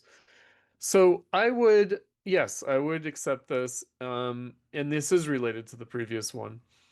Now, I would say, however, the blue pill, the state consists of elected officials and their appointees, meaning the officials, the people who are office holders. Actual politicians. Yeah, politicians, but they can appoint people from civil society. So office holders, again, civilian government, we do have civilian government, nominally. And that is a kind of narrow notion of the state. So it's the people who are formally in charge. And what he's saying is, yeah, but those people exist within a broader ecosystem. And so really it's about all the social institutions that produce the people who can hold office. Right. So it's a narrower, so it's not just anybody. Not just anybody can be a politician, not anyone can be an appointee. You have to be vetted. Right. And so you're vetted through this complex system. So you're credentialed by, the officially recognized educational system, higher educational system. You're vetted through things like the media. The media investigates people and checks out, are they legit? NGOs is again one of these funny categories, isn't it? It's like this is a very neoliberal category. Nobody talked about NGOs really before neoliberalism. And non-governmental organizations, because that's like everything. Churches are non-governmental organizations, right? But the idea is that, in fact, the power of the civil service is such that it can determine what is legitimate and illegitimate in things like education or even other kinds of institutions, philanthropic institutions. Right. So he's basically saying, okay, the state is not just the office holders, it's all the people who are vetted to be office holders. And, we're living in a time of populism, which means that Trump was unvetted, right? He didn't go through the vetting process of a normal politician. It's populism. He was elected in primaries. He was elected by independent voters. So he's elected in the primaries. He's selected as a nominee of the Republican Party by the rabble, right? As opposed to the party faithful, So, yeah, so there was something sort of illegitimate about Trump, even though, he had been credentialed, he has an MBA, Yeah, but he that's went also to the good schools. libidinally enticing aspect of him. Aspect. Yeah, he's a man of the people, and yet he's not a man of the people. He's born with a silver spoon in his mouth, and he is an elite, right? He says, It was a small loan, Chris. I think it was 10 million his dad gave him, small loan. wasn't it like 100 million? It was a lot. What It did he wasn't say in that? millions. There's a footage of him talking about it. I think he says 10 million in it, but 10 million wouldn't get you too far in the New York real estate business. Yeah, but it very wasn't billion. small, It very wasn't billion. small. Well, his father was some kind of a hard ass and maybe abusive guy, I think. I think his father was kind of a dick towards Makes So, him, sense. you know? So what the funny Look, I part is mean, look, that not to he's cuddly in psychoanalyzing, but he seems comparison. like the son of a guy who had a shitty dad. Yeah, he does seem like that, right? Right. Like he does come across that way. That's right, exactly. Um, so, but I think that was the idea. The idea was he's not really vetted by this system. And uh, Yarvin is saying that system is the state. Okay, now here's the thing, though, right? Here's where I think you'll disagree. I mean, I'm one of the terms, yes. But here's the thing. I don't want to put words in Curtis's mouth, but when we talk, when you see talk of the cathedral coming from the right, Mm-hmm. here's some terms that get attached to it: woke, Mm. communist, Marxist. Now, for us, we're gonna have issues with those being all identified. But the question is for you, what do you think of people labeling this thing that he's referring to as Marxist? I mean, it just depends on what Marxism even means. So I think that it's like understood as like cultural Marxism, meaning that the civil service The tries way to rule Peterson maybe society. talks about it. Exactly, right. So basically, the civil service rules over society by assuming that society is defined by its antagonistic oppressed oppressor relationships, right? And so it's informed by that kind of a view, cultural Marxism, that divides society up into not so much exploiter and exploited, but more oppressor and oppressed. Right, so that's what Marxism would mean. It would mean like class struggle, and that since the 60s, there are new classes.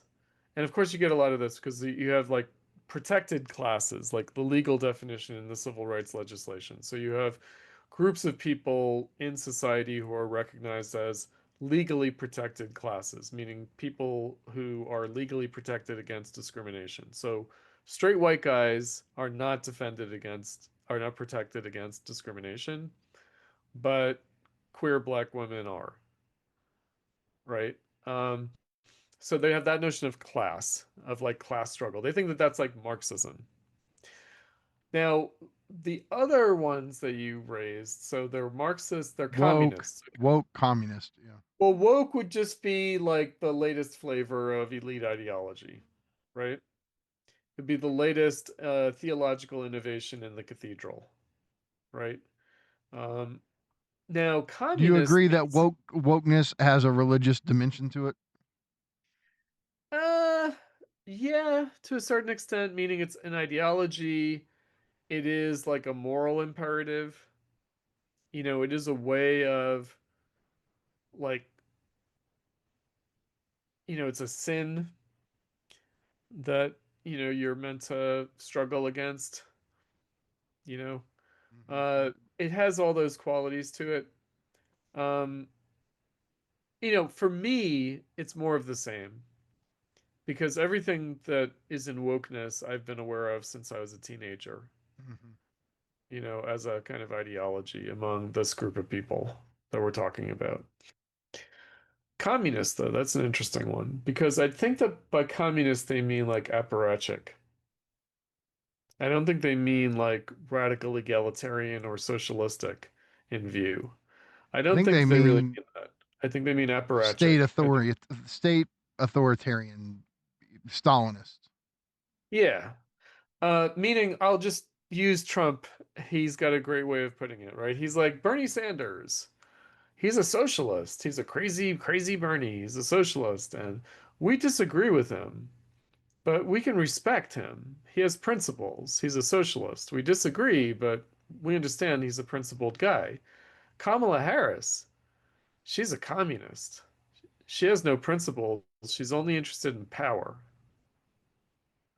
Power for its own sake. That's what communist means. Okay. We have to be careful. But what you would say is that the cathedral, what it is not, is authentically Marxist. Oh, well, for sure. I mean, look, obviously, the idea that we could have a capitalist society ruled by Marxists is just ludicrous. Right? And I mean, I guess then you get into a debate over whether it's capitalism, right? So we might have like some libertarians saying it's not really capitalism. We might have, well, the Chinese Communist Party is ruling over capitalism in China. It's state capitalist, and yet it's, you know, has a Marxist ideology. So there's no inherent contradiction there. I just think, well, yeah, the way they're using Marxism. You guys have talked with me about this. I don't think that class is the cause of capitalism. I think it's the effect. Meaning, I don't think that society is essentially about class division. I think that class division is more epiphenomenal to the problem of capitalism in society. You know, so I'm more of an esoteric Marxist, I guess you'd say. Meaning it's not about empirical. You're right out of town, Chris. Right? But you know, only because I don't see any point in the kind of demagogic Marxism or kind of vulgar Marxism. It's kind of like, you know, if you're not going to really be like Marxist, then don't be a Marxist. Just be a whatever. Be a progressive. Okay. You know. This next one, I was looking forward to getting your thoughts on this one. What is this? Is this 6 we're at? Danger of right-wing politics. 7. Okay. Yeah, 7. The danger of right-wing politics. The blue pill. Right-wing politicians and the ignorant masses who support them are a danger to democracy. They must be stopped. Deplorables. Yeah, deplorables. Yep. The red pill. Right-wing politicians are a classic democratic phenomenon. Domestically, they have little power and are mostly harmless. Their international adventures are destructive, but they are inescapable consequences of democracy itself. Now, in the era of Trump, does this hold up? What he's basically, again, it's a Democratic Party versus Republican Party thing. So what he's complaining about there is that the Republicans are a so-called controlled opposition. Now, interestingly, like the left complains that the Democrats are the controlled opposition, right? So this is a little bit of a self-serving story, right? So if you want to be more right-wing than the Republicans, you complain that they're a controlled opposition. If you want to be more left-wing than the Democrats, you complain that they're a controlled opposition. And it does depend on which party's in power.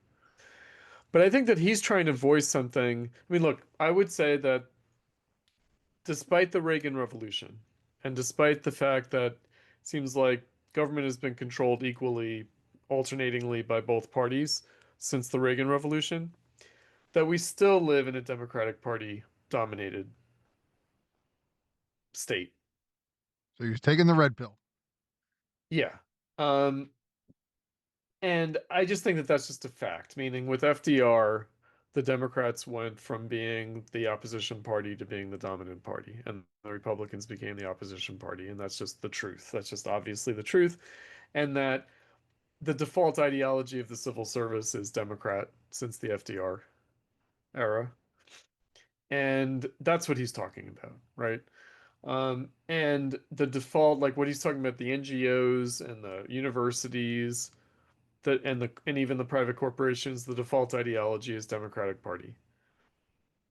That's true, and that's been true since FDR, absolutely. And that there are minorities of corporations, minorities of NGOs that are associated with the Republican Party, but they're the controlled opposition. And from the standpoint of the Democrats, the only reason that the right, the Republicans, ever win office is because they're able to take advantage of the ignorant masses who vote for them, who vote against their best interests, right? So basically, if everyone voted in their best interests, they would always vote Democrat, right? Okay. So, and the Republicans don't make that claim. They will occasionally say that they're really for everybody's best interests, but they don't make as strong a claim for this as the Democrats do. And I think that that's really the target for Yarvin. The target for Yarvin is the Democratic Party conception. That's the blue pill conception is basically the Democratic Party conception. Nance, I'm curious what you think about this one here.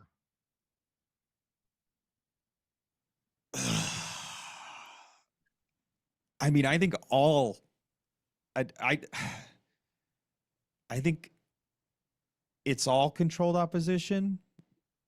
If I like, I think it being the system is broken.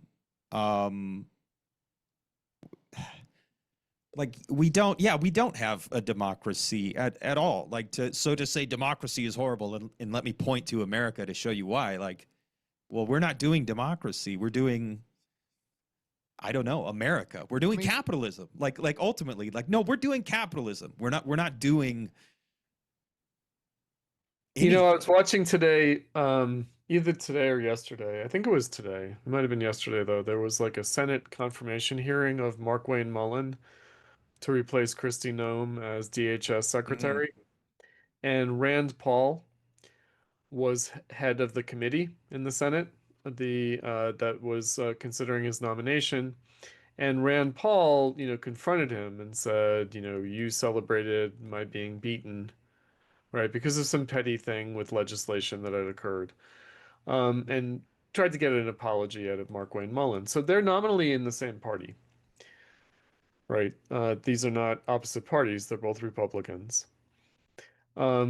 And I think John Thune was like, no, Markwayne Mullin is like an upstanding guy, and Rand Paul, was kind of making too much of something that was just a kind of a hot-headed remark, not very substantial. And, it just occurred to me that from our standpoint, right, we're outside the system, right? And, I'm a revolutionary. I'm like a socialist. I want to change the system fundamentally, but not in some nihilistic way. I think that the for one's mental hygiene, let's just assume that all the politicians are in good faith, that they all believe that they're doing the right thing, that they're trying to do the right thing. And if they lie to us, it's like a benevolent lie, it's a noble lie, because they don't want us to get too anxious, they don't want us to be losing sleep over things, right? That they're well intentioned and that they disagree over what should be done. They disagree over what's right, but they're all trying to do what's right. And they have honest disagreements over what's right. And the reason that I say this is because I think that I would agree with Yarvin that it's not about the individuals. It's not about the politicians. It's about the system. Yeah. Right? And so I think that if we say, oh, this politician, that politician, this corruption, this self-interestedness, this, hypocrisy, deception, lies, this immorality, we're just going to get lost. Because sure, there's some of that. But I think generally speaking, the problem is not that. The problem is the system. Yeah. So it's like Shawshank Redemption, it's like sure, like prisons are run by corrupt people, right, who are getting payoffs or whatever. But no, we should actually think, what if it's not a corrupt payoff? What if it's not the petty sadism of the self-selection of prison guards and wardens and whatever? What if everybody's trying to do the right thing? Isn't it still evil? It's the system, right? And we got to think about why we have the system and what it would take to actually overcome this system, rather than if we just got rid of the immoral people in it. Yeah. Lock them up, lock them up, lock them up, and then we'll have utopia. Yeah, and I'm just like, it sounds nice, but I really don't think so. Yeah. Drain the swamp.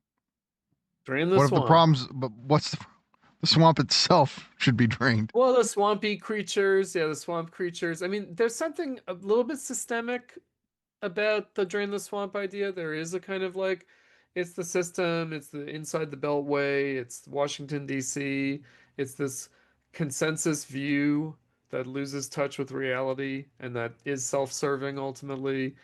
Even when it thinks that it's serving the best interests of the public, it's unconsciously self-serving. Bureaucracy. That's like the basic problem of bureaucracy, is that even if they're trying to do the right thing, ultimately it's self-interested.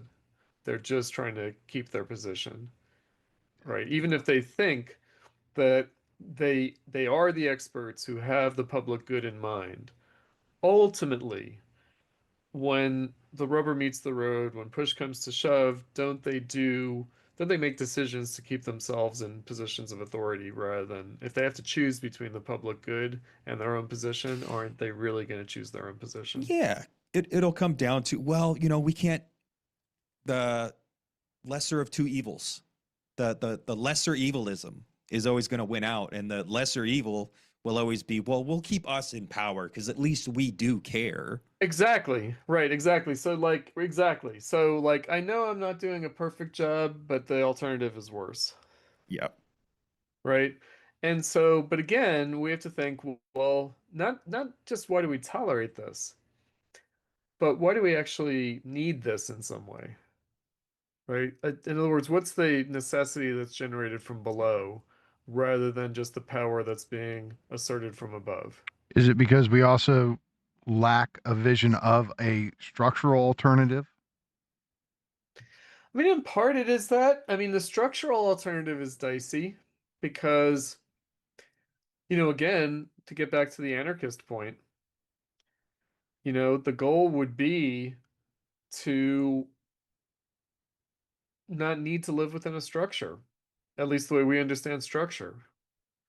Like, because again, the old bourgeois idea, which maybe Yarvin doesn't believe in, like Rousseau, like an organic view of society, that society sort of organically evolves as needed. And, it's not like a kind of formal structure imposed. There is no social contract that anyone signs on to. It just sort of spontaneously develops as people interact. And their interaction themselves generates the structure, right? In the sense of a natural evolution. He might think that that's the case in terms of the elite system. He might have some question as to whether or not that goes for society as a whole. I tend to think it's from society as a whole. That this state develops. That it is a pathology, but it's a pathology generated by the social body. Organically. Like nobody like masterminded it. And it's not even maintained in a mastermind kind of way. It's more spontaneous. And it seems to be the case that when we try to cling too tightly to formulations of it, we cause ourselves problems. Yeah. That basic idea, I mean, I always like to point out that, people are anti-Marxist, anti-socialist because they think that this is the best of all possible worlds, meaning they don't think that anything better is possible and that the attempt to make things better will actually make things worse. And there's, of course, truth to that. There is. And so, I think that it can be too drastic, like the Ronald Reagan, like the 10 worst words are, I'm from the government and I'm here to help you. Right? And it's kind of like, I mean, obviously this is like bullshit at one level. At another level, of course, it's true. And look, socialism has been associated with statism. And there is a wisdom, sometimes doing nothing is better than doing something. Right? Like pseudo activity. Well, there certainly is the pseudo activity. But what is it? The Chesterton's fence idea? There's like a fence in the field and you don't know why it's there, and so you want to tear it down, but maybe you should think twice. Maybe there's a purpose to it. Mm-hmm. Right? I all mean, of that is it's true. funny, Chris. Nance and I just read through this really incredible section of Nietzsche's Genealogy of Morals, where he's trying to stress the cost of establishing a new ideal. And when we were talking about it, I think that's what puts a lot of people off to the young activist type, where they have this kind of just fuck all old norms and values, just and Nietzsche's saying, no, you're not getting what these old values have done for people, the stabilizing dimension they've had in their lives. And if you're going to fight for a new ideal, you better be subtle and nuanced when it comes to understanding the society in which you're trying to, implant this new ideal, because it's creative destruction. It means you're tearing something sacred down for this new sacred ideal to occupy its place. And you can't do this willy-nilly. And if that's the disposition you're going to do it from, you are going to fail. That's right. No, I mean, it's the nihilism of revolution. I was teaching Gadamer. Really? Truth and Method. Yeah, hermeneutics. Are you a fan of that book? I mean, it's got some points to it. I mean, he's a Heideggerian, and but he's like a reasonable liberal Heideggerian. I teach it because it's like a graduate methodologies course that I'm teaching to PhD students, and so it's just something that they need to know. They need to think about like history and the hermeneutic circle and the horizons of the past and the present. They need to think about these things. It's actually it's helpful. But what struck me about it was, what I always tell them, because they're like lefty, they're a little bit woke, you know, they're definitely PMC, they're social workers, they're psychotherapists, you know, and, you know, we don't need to negate the past to be free,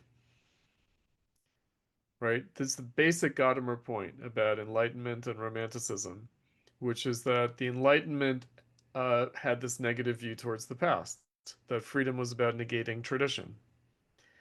And the Romantics discovered that, in fact, no, that's neither possible, nor is it desirable, nor is it necessary, meaning you don't have to negate the past to be free. It's not necessary. It certainly isn't desirable. It's also impossible. We are products of the past, inevitably, right? So, and Gadamer describes this not as the reversal of enlightenment, but its continuation. And that's true, right? That's not like a counter-enlightenment understanding. And that tradition to continue has to reinvent itself. It has to change. That the tradition is not a static proposition. And therefore, the relation between the past and the present is not static or not determinative. It's active. It's the past continues to act and the present interacts with the past. And that's actually how historical change happens. And, again, freedom is not the opposite of tradition. It's also its realization. Right. So I think that that's true because, again, look, I've been on the left all my life, and I'm aware of the antinomianism of it and the nihilism of it. And the idea, there is a kind of Jacobin year zero, there is a kind of Kampuchea, Pol Pot kind of vision, slay the old generation, because that's the only way we're going to be free. We got to get rid of the past. And I know that that's simply wrong. Well, because the past is fascist, right? Like that's. Yeah, the past is sexist, racist, phobic, right? Patriarchal, fascist, yeah, colonialist, right? All this shit. And, that's not necessary, right? Like, it's not possible, but it's also not necessary. We can have freedom without tearing it all down. Okay. Right. I think that's, I mean, that's almost just, I mean, I think that's something that deserves a pause. Like, yeah, like, because I think people on the left do not pause enough at that thought, at that consideration. And so I don't think I do. So I think that's great. I get it because I remember my adolescent self. Mhm. I do. And but even then I kind of knew that I didn't want to be a nihilist.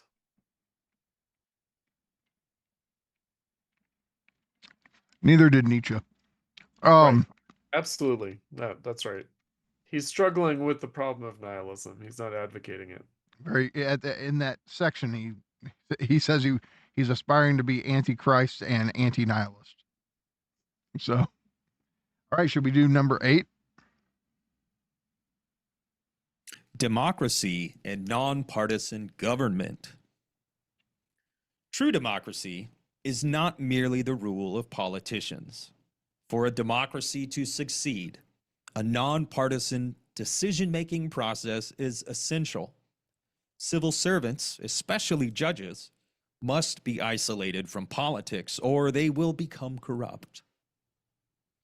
The red pill. Democracy is politics.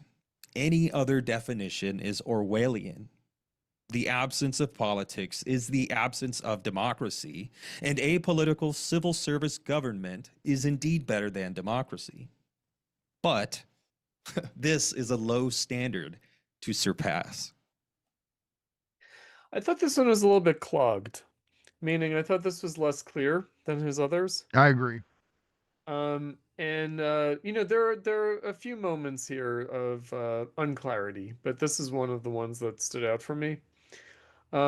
So let's work backwards from it, right? So this standard that's a low bar to surpass is that civil service government is better than democracy. Okay, so democracy is that low bar, low standard. So it's interesting because, he's asserting democracy is politics almost in a kind of regretful way. Almost like he's regretting politics. Because up to that point, he is pretty much saying democracy is a problem. Democracy is sand in the gears of freedom and law. Here, it seems like he's almost wanting to defend democracy as political, as opposed to trying to depoliticize democracy.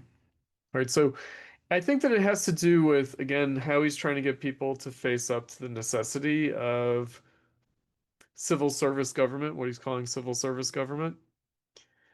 Right. So he's kind of saying, all right, civil service government inevitably is going to have to deal with politics, and that means democracy. And so the idea of trying to keep politics out is a little bit of a fool's errand or a little bit of an illusion, right? So he's sort of accepting the civil service is political. I mean, are you going to agree? I mean, democracy is politics. Do we want to accept that one? I mean, I would accept that, I think. Why would you not? What's giving you Well, you pause want on to think that there are alternative forms of politics. I mean, when I'll go pretty far with this. I will say, I said that I think the goal is to overcome democracy, overcome the state. mhm. For me, that also means overcoming politics, Politics. Okay. right? It doesn't mean overcoming society, so I don't identify society in politics. Or overcoming logistical organizational struggles or contradictions. All right, so this is the way I understand this from Marx and Engels. The governing of men will be replaced by the administration of things. Does that Which I refer think to is automation? It refers to, again, the overcoming the need for democracy and therefore of politics. So what's meant by that? Administering of things. Right? And how is that not the governing of men? Because I see it as that formulation is inherently dialectical because we are subjects and we are objects. It's a kind of Kantian idea. So we are means to the ends of others, but we're also ends in themselves. Right? So that kind of categorical imperative, treat everyone not merely as a means, but as an end.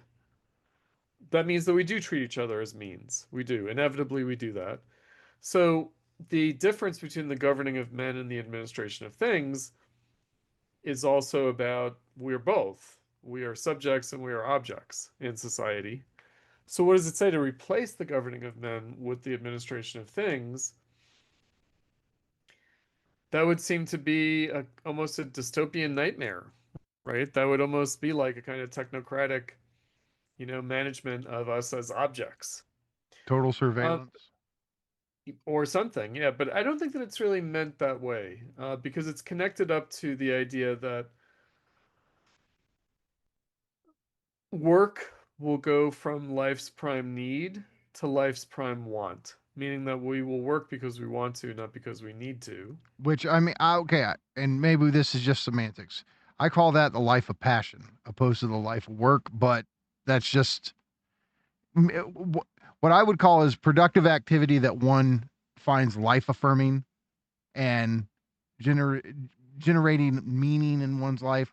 I would call passion, just to make this distinction between what work has typically been. The suffering that we choose. I love that. That is so great. That is it. The suffering we choose, not that is imposed. That's right. So to get rid of the social compulsion to work, which is what's identical with labor. So we will work, but it will no longer be labor. Labor going back to like punishment for original sin. Eating by the sweat of your brow. Right. God's curse. God's curse, right. Punishment for knowledge, punishment for freedom. Punishment for assertion of freedom, in fact. Right? We chose to defy God. We asserted our freedom and we ate from the tree of knowledge.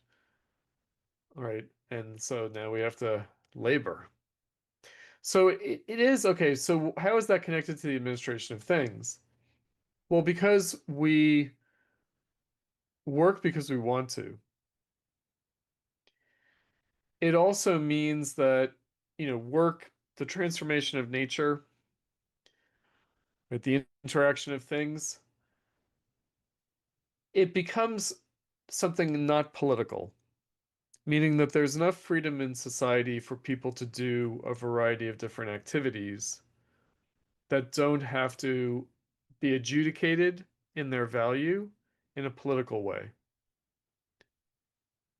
Right? So, and by the way, this sounds super utopian, but it really isn't.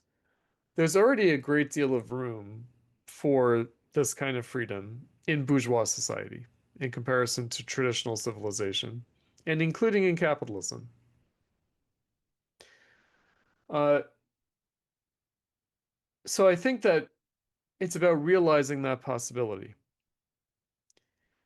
And that's where I think politics, what we were talking about before, consent of the governed, there are a lot of things in this society that actually society needs people to do that is not strictly speaking according to the law or according to the administrative rules and regulations. There's a lot of social cooperation that Marx calls the free gift to capital. People are doing things out of necessity, both individually and collectively, that, strictly speaking, nobody asked permission.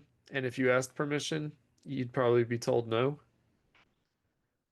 Right? So strictly speaking, it's not like legal. You didn't get a permit for it, but you're doing it. And in Fuck it. fact, society couldn't function. Yeah, society couldn't function without that. You know, so that kind of basic freedom of civil society is there. And in fact, we are innovating. We are changing our practices on a day-to-day level, These implicit largely. rules that teach you how to break the explicit rule in a For sure. socially acceptable way. For sure. And then there are things that we don't even know could be done, and therefore we don't even have an implicit rule. Right? And then we have to figure out, okay, how Somebody does will this... stumble upon it, and then it's like, oh shit, what do we do with that? Right. Right. Um, so I think that, again, what's meant by politics, I'm afraid that like a kind of classical view of politics, I would call like a political ontology. And that's, to me, drastically associates society and politics.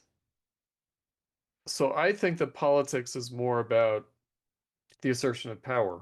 So okay, It's here's let me like zoom out. So this whole uh-huh. thing, democracy is politics. What about in ancient India or ancient China? Did they have politics? Was it democracy if they had In politics? my mind, they didn't really have politics. They didn't. Okay. Yeah, to my mind, they But didn't. you get why people would go, what? Because they Well, had rulers, they had something like governments and states, right? Something like that. they had a caste system, and that's true of every traditional civilization. It's true in Europe, it's true in China, it's true in India, it's true in the Muslim world, it's true everywhere. The Aztecs and the Incas, they had a caste system. Um, and that caste system, it's a complex story because on the one hand, people assented to it. On the other hand, it was also the product of conquest. Like the aristocrats were the conquerors, and the peasants were the conquered people. They were the slaves who were subjugated by conquest. And, at the church, its authority spread through conquest. It did. By the sword, even Christianity. So um on the one hand. On the other hand, it was also understood to be part of the natural order of things, or the divine order of things, the spiritual order of things.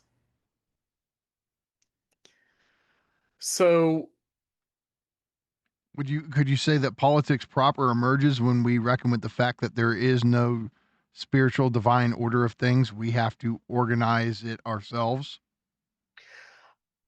yes, okay, so that's where I was going to kind of go with Okay. it, which is maybe the church had politics within it, meaning the clergy had its own political struggles within it, and certainly feudalism, the aristocracy, had its struggles, and maybe that was politics, like the struggle for power within those castes, within the priestly caste, within the warrior caste. Game of Thrones. Yeah, but the real question is, was there politics in the peasant village? Is there politics among the artisan guilds? I guess so, but then you're starting to get into bourgeois society right away. And I think that it's sort of like there is a self-regulation of society that isn't about the power struggles of the ruling castes. And I do think that Yarvin actually is defining politics that way, meaning he's saying, how is power adjudicated among the elite? Like, how does the civil service handle its business? So are you taking the red pill on this? With those, provisos, with those caveats. Meaning, again, we have to sort of try to discern, okay, what's What's really this going on here? relationship between civil service government and democracy and politics, and really isn't democracy part of the game of power among the civil service? Right? Because again, the cathedral, the clerisy, the caste, right? The ruling class, the ruling castes, the governing class, whatever, the political class. Like we do have this idea of the political class. And you can't really be a member of the political class unless you're a credentialed, professional, vetted, institutionally authorized member of this political class. Okay, should we do number 9? Yeah, although there was You got something, one Nance? Thought on that? there's I think I wonder the kind of implicit, explicit, or the letter of the law, the spirit of the law, and we're always kind of we invoke the spirit of the law to transgress the letter of it. And when we do this, it is socially constitutive and socially adaptive. But there seems to be a moment, and it seems to be a neoliberal moment, where people are implicitly transgressing, and it's actually deleterious or detrimental. And I'm thinking of the guy who did the bird scooters in cities all over. Like his whole thing was like, I didn't ask for permission, I didn't get permits, I went and dropped off thousands of scooters in downtown all over. And I think, well, wouldn't it just be cool if we just like invested in public transport and had better infrastructure and better systems? And also in a lot of cities, those scooters just become e-waste. So it's like this toxic thing. So it's this moment of transgression that has been beneficial to society and has been like a core element. Under neoliberalism, it seems to be the case that even that has been privatized and turned into something. I mean, here I think that in Chicago you do have to get a government contract, but it is kind of private. Yeah, but it's not just anarchic in that way. And I tripped on one of those scooters in Paris and skinned my knee, and so I curse all scooters forever, right? Because it was at night, and the scooter was black, and I was walking up the stairs near the Seine River, and I tripped on it, and it's like, fuck, like these motherfuckers, these scooters, right? And then I saw the yuppies riding their scooters to work in the morning, and I was like, I curse all scooters. What is this Euro trash bullshit? right? And that was before they started taking over here, right? And then when they started taking over here, I was like, fuck the Democrats. They're just Euro trash. But I just What's this That's PMC shit? Scooters. yeah. Scooter going. But they're using the aesthetics and even the methods of like with electric cars. Like electric Yeah. cars aren't actually good for the environment. Not only are they not No. actually good, they're Right. also there's a new wave of slave labor. There's taking also off they're because we also need lithium. inefficient We as need- fuck. Yeah. But this progress, this type of Silicon Valley fetishized break the rules and or break things and move fast to break things or whatever. Don't ask Oh, for yeah. permission, ask for forgiveness. I think it in a weird way, it's been like doubly privatized, doubly expropriated from us. Like it's a new wave of offloading cost onto citizens or members of a community. It's been a reified externality in this weird way. Oh, absolutely. No, I agree. You know, this is the thing, okay? So this is where talk about red pilling, right? So I grew up with all this language of environmental degradation, pollution, externalities. I mean, like 70s, shit was polluted, you know? And maybe like we have more aesthetically inobtrusive, right? In other words, maybe we're being poisoned, but we just don't know it. Whereas back then we sure as hell knew it, right? You know, because we don't smell it. We don't smell the electromagnetic fields, right, that are killing us, right? The way we smelled the shit in the 70s. But, you know, I realize now I was raised on a civil service PMC ideology about the environment and pollution, you know? And so externalities, all this language of like, you know, well, corporations should like pay their cost to the community. I mean, we've got all that now, right? Like we're enlightened about all that now. And we got this stakeholder idea, right? That and we've got, you know, kind of trial lawyers. So like we've got every other advertisement on syndicated television is like personal injury law, you know, and make the corporations paying class action lawsuits. And so I feel like, okay, we kind of handled that, I guess. But isn't that Yarvin's point? Yeah. Right? Isn't that Yarvin's point? And I'm just thinking, well, the spirit of entrepreneurship, that bourgeois spirit of like, if I'm not harming anyone, shouldn't I be free to do things? And I feel like, okay, so the clerisy, the cathedral, the civil service is there to say, you might think you're not harming anyone, but only the experts can say whether you're harming anyone or not. All right?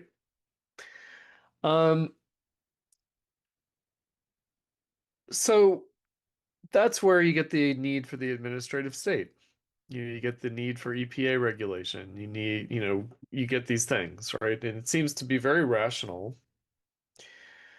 And yet also, couldn't we do better than that? In other words, do we have to really abandon the spirit of entrepreneurship or narrow it into something where the approved corporate generated technology, there's some like freedom to tinker with it, but you can't really step out of its framework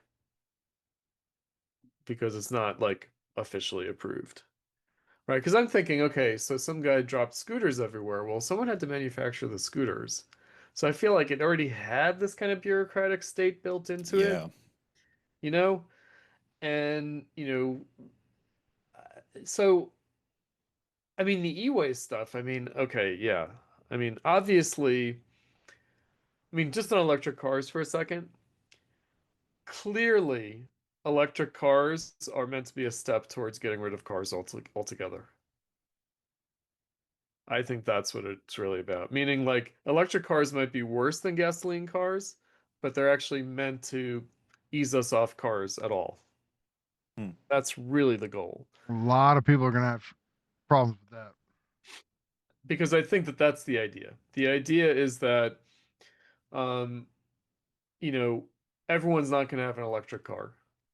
You might rent an electric car for a short jaunt or something, right? But not everyone's going Ride to. sharing. Now, Yeah. what about like Ride just sharing.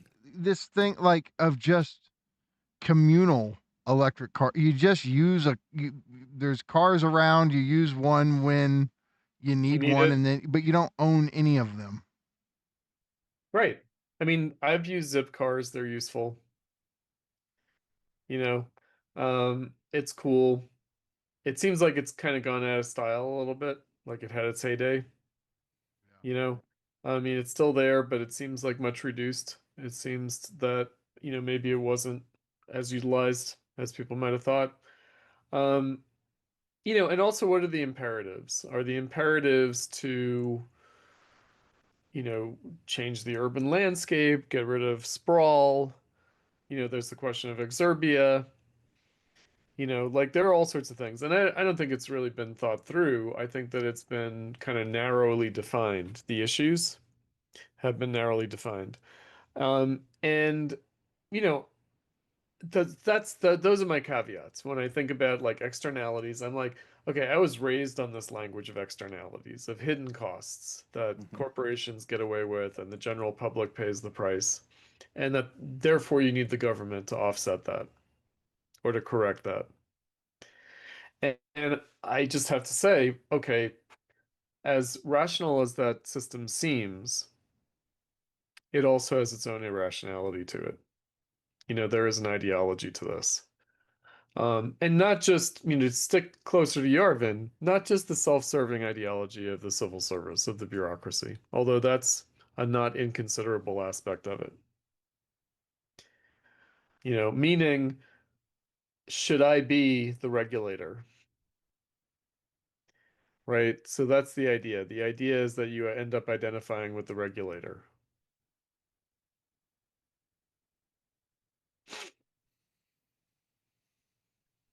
So this next one's interesting. All right. Yeah, this whole thing about Western government. Okay. Number 9, the history of Western government. The blue pill. The present system of Western government is the result of adapting 19th century classical liberalism to the complex modern world. The red pill. Western governments today are clones of the quasi-democratic FDR regime, whose best modern comparisons are leaders like Mubarak, Putin, or Suharto. I don't know Suharto. Indonesia. Its origin. Okay. 1965. Its origin was the progressive movement, which broke classical liberalism, then complained that it didn't work. Is he saying neoliberalism did not take place? Kind of. Or neoliberalism is just new paint on the old thing. I mean, look, this is of course true, right? I don't think that we're descended from classical liberalism, whatever that might be, because I would say that's more of an 18th century thing than it is a 19th century thing. It's the difference between the classical liberals and liberalism, right? So liberalism is the 19th century thing, and then progressivism is what we get in the 20th century. So sort of 3 centuries in there that he's turning into 2. I agree that, and again, he would have this view as being a child of the civil service and specifically the foreign service, the State Department, which is that the US imposed the New Deal on the world after World War II. The West, anyway, like the non-communist world, that was as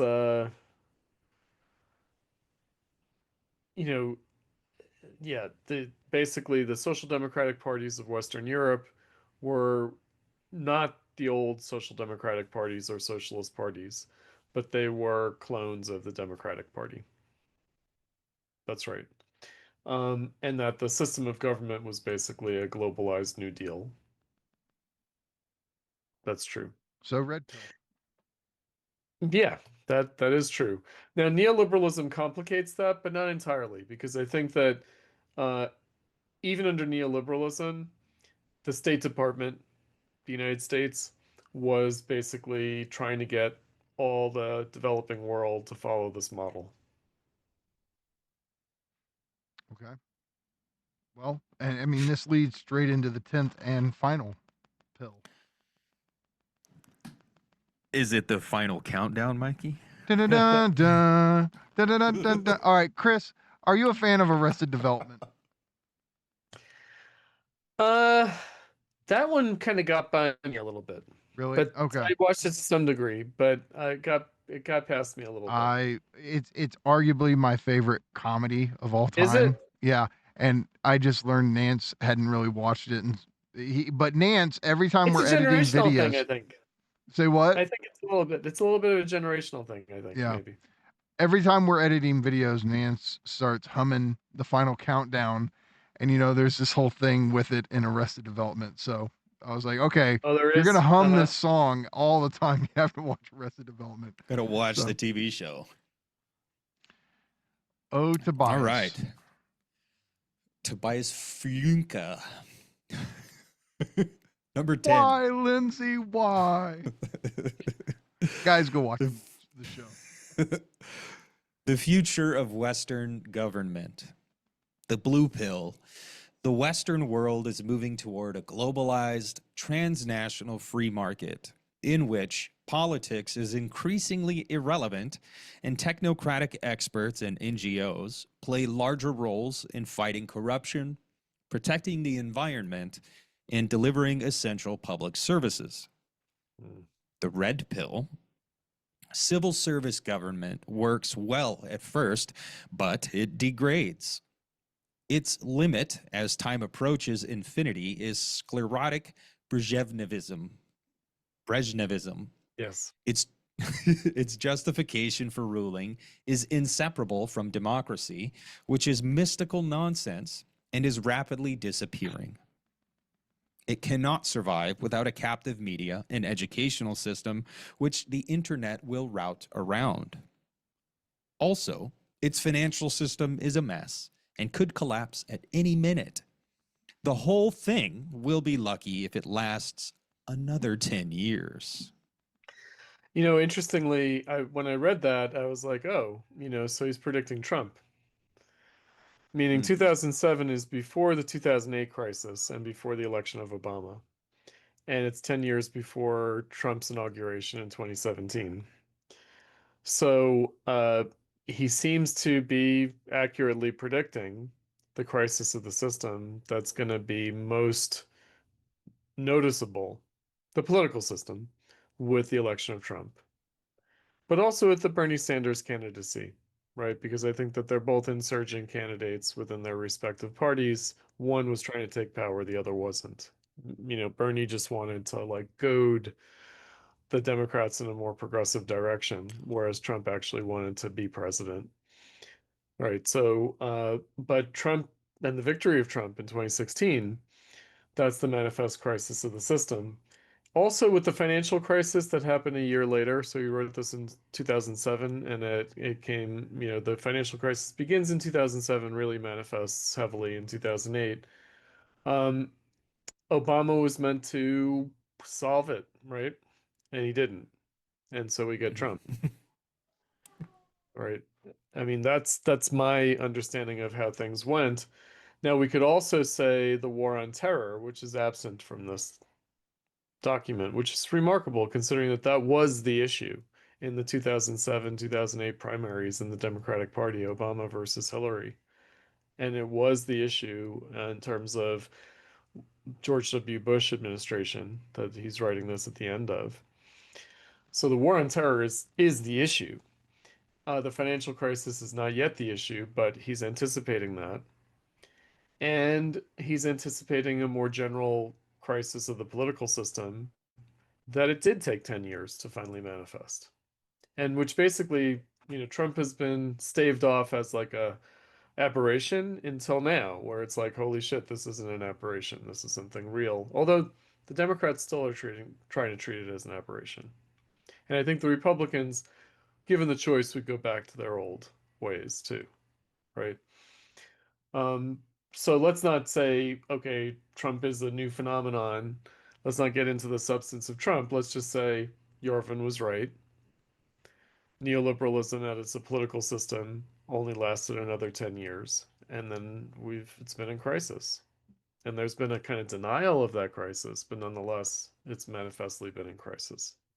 So you're taking all 10 red pills with, okay, mixed feelings about one of them, but it was more than the blue pill. So Absolutely. now, Well, now this also, is interesting, right? This is like, okay, you as a Marxist, the last thing anybody would expect is that a Marxist is going to agree with him on the 10 red pills, but here we are. yep. So is Yarvin a bit more of a Marxist than he might want to admit? It's a weird ersatz Marxism, meaning it's, again, this Burnhamism. And Burnham did have some contact with Marxism, but rejected it ultimately. And so I do see it as a kind of anti-Marxism, but nonetheless is affected by Marxism, let's put it that way. What I think he's getting at, I mean, my interpretation of this is that Yarvin is trying to give voice to the alienation of politics in capitalism. And it is a conservative view. I mean, it's a neo-reactionary view, but reactionary to what? Meaning, what are we supposed to turn the historical clock back to? I guess we're supposed to restore FDR, as some kind of CEO president, right? So that's what Yarvin advocates. He advocates what I would call Bonapartism. Well, he called it's neo-cameralism, or is what he wants. And yeah, he would say, like, I think he would go, no, I do not want FDR, but I want a capitalist corporate CEO monarch. More in He's I think, edgy. He wants to be edgy. That's why he says Putin and Mubarak, right, who is soon overthrown in the Arab Spring, and Suharto, which is from like another time. So but he's isn't being Elon edgy. Musk more of what he would want as a ruler? I But mean, would yeah, but how would that happen exactly, right? Well, I mean, the patchwork theory is that, okay, you would close the gap between state and capital by just letting corporations buy entire states. Like Starbucks buys Missouri, and they're going to run Missouri as a business. And for I don't know if, I mean, if Yarvin says this, but land wants it to go that direction, and then it fragments more into more local, smaller scale territories. This sounds like neoliberalism. It sounds like a Mhm. neoliberal dream, right? It's like a funny kind of, if only neoliberalism had been done right or had been fulfilled as to its principles, which again, I'm here to say that was never going to happen. That wasn't in the cards. That wasn't what it was about. And the theorists of neoliberalism, like a Milton Friedman, his program was not realized. It was not implemented. It was only sort of half adopted, Well, I mean, if right? we take this image of, it would be a thing where in the patchwork, because there's competition for renter workers, right? You Mm. you don't own anything and you don't get to vote, but you work at at a Sov Corp, and you live at a Sov Corp, which is to say you live at your job. You live and have your whole existence at your job. Uh, I mean, sorry, no thanks, but It's Google. right. I mean, it's kind of. I mean, I mean, this is not a flattering example, and I'm sure Yarvin would reject it, but it brings to mind the company in Sorry to Bother You. Sure, You know, uh, sure. where you have no voice, but you're free to leave. But the problem is, okay, what if another soft corp doesn't want you? Where do you go then? I don't know, straight to the gas chamber. I So mean, you fuck. associate it with Uh, like this kind of Silicon Valley view of things, like the kind of Elon Musk, the venture capitalist tech bro but that's types. what he's about. Yeah. I mean, I guess so. I mean, where would Andrew Yang fit in? Like, where would UBI fit in? Because it seems like UBI would be a natural complement to this. So I don't know what Yarvin would say. Nick is unique. So Nick has a lot in common with a guy on X called Damn Jehu. And Oh Damn yeah, Jehu, Jehu, I know him. yeah, Yeah, Jehu is communism is free time. Nick has right, no problem with that definition of communism. He's right, fine with automation. I right. don't know if Nick, but we've never really talked to him in detail about UBI. But I think for him, if whatever it takes for capital to be able to do its If the thing, market can and bear it, yeah. If the market can support it, then by all means, I by think all is means, Nick's position. and I think so Yarvin would be against it. I think Yarvin would say that's dead weight, and a truly healthily functioning corporation, SovCorp, wouldn't need dead weight because they'll have excellent employees. They'll have the best employees. Like it's always this idea of meritocracy. With the Yeah, it's Pareto patchwork. principle. Yeah, Yeah, exactly. Yes. that's Pareto principle. I mean, what I would say is, as a total vision, it would seem to need something like UBI to grease the wheels. You know, unless what he's thinking is a non-money economy, meaning you're just at the company store. Chris, here's an like imagine we could literally talk to capital, right? Okay, we could literally have a conversation with it. I mean, there's a weird way to advise it where you'd say people have so many issues with you. You really want to like make a move? Abolish wage labor. Get rid of the thing that is the biggest complaint people have about you.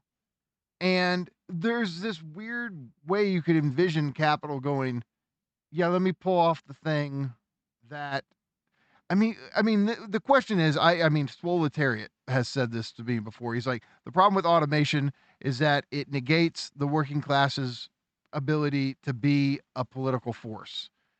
That seems, though, capital would go, oh, I like the sound of that. So I don't know. This whole thing with UBI and with automation, I think it comes out of capital. And I know the left accelerationists like Cernicek and Williams, they want to make that the program, or at least they used to, but they want to do it from some anti-capitalist perspective. But there's a kind of Landian argument where you could say, no, that's going to be what capital itself has in store for us. And don't be surprised that it's going to give you universal basic income, at least in this interim period where Yeah. automation is kicked in, there's major unemployment, we still need consumers to buy things, and this could happen with far less reluctance on the side of capital than people think. All right, so I understand capital somewhat differently because I would say capital is the contradiction, meaning the reason that we can't talk to capital is because it doesn't have a coherent intention or will or desire. It's again, it's a would it that it were kind of See, and this is, I proposition. think it's important to mark this moment because, see, this is where this is a difference between you and Land. Because Yeah. you're, and his, I was going to ask you about this in a minute. Maybe we can go into more detail, but it's dialectics versus cybernetics. For I think him, so. capital is MCM prime is this positive feedback loop Yes. that is just constantly doing what it does. We can try to suspend its animation through Keynesian politics or whatever, state intervention. Let's not hold it back. Let's let it rip. Right. And so, because he Yeah. views capital as a cybernetic, a positive feedback loop, cyber positive entity, this is where we hit a split. Because for you to That's bring right. in dialectics, And to say it's the contradiction, well, now we're viewing capital in a very different way. In a very different light. So what he's describing is bourgeois society. And so the problem with capitalism is that it sets up this paradox or contradiction between being anti-bourgeois or being pro-bourgeois. And so anti-bourgeois, the logic of it is a kind of anarcho-primitivism. And pro-bourgeois is seemingly accelerationism. Right?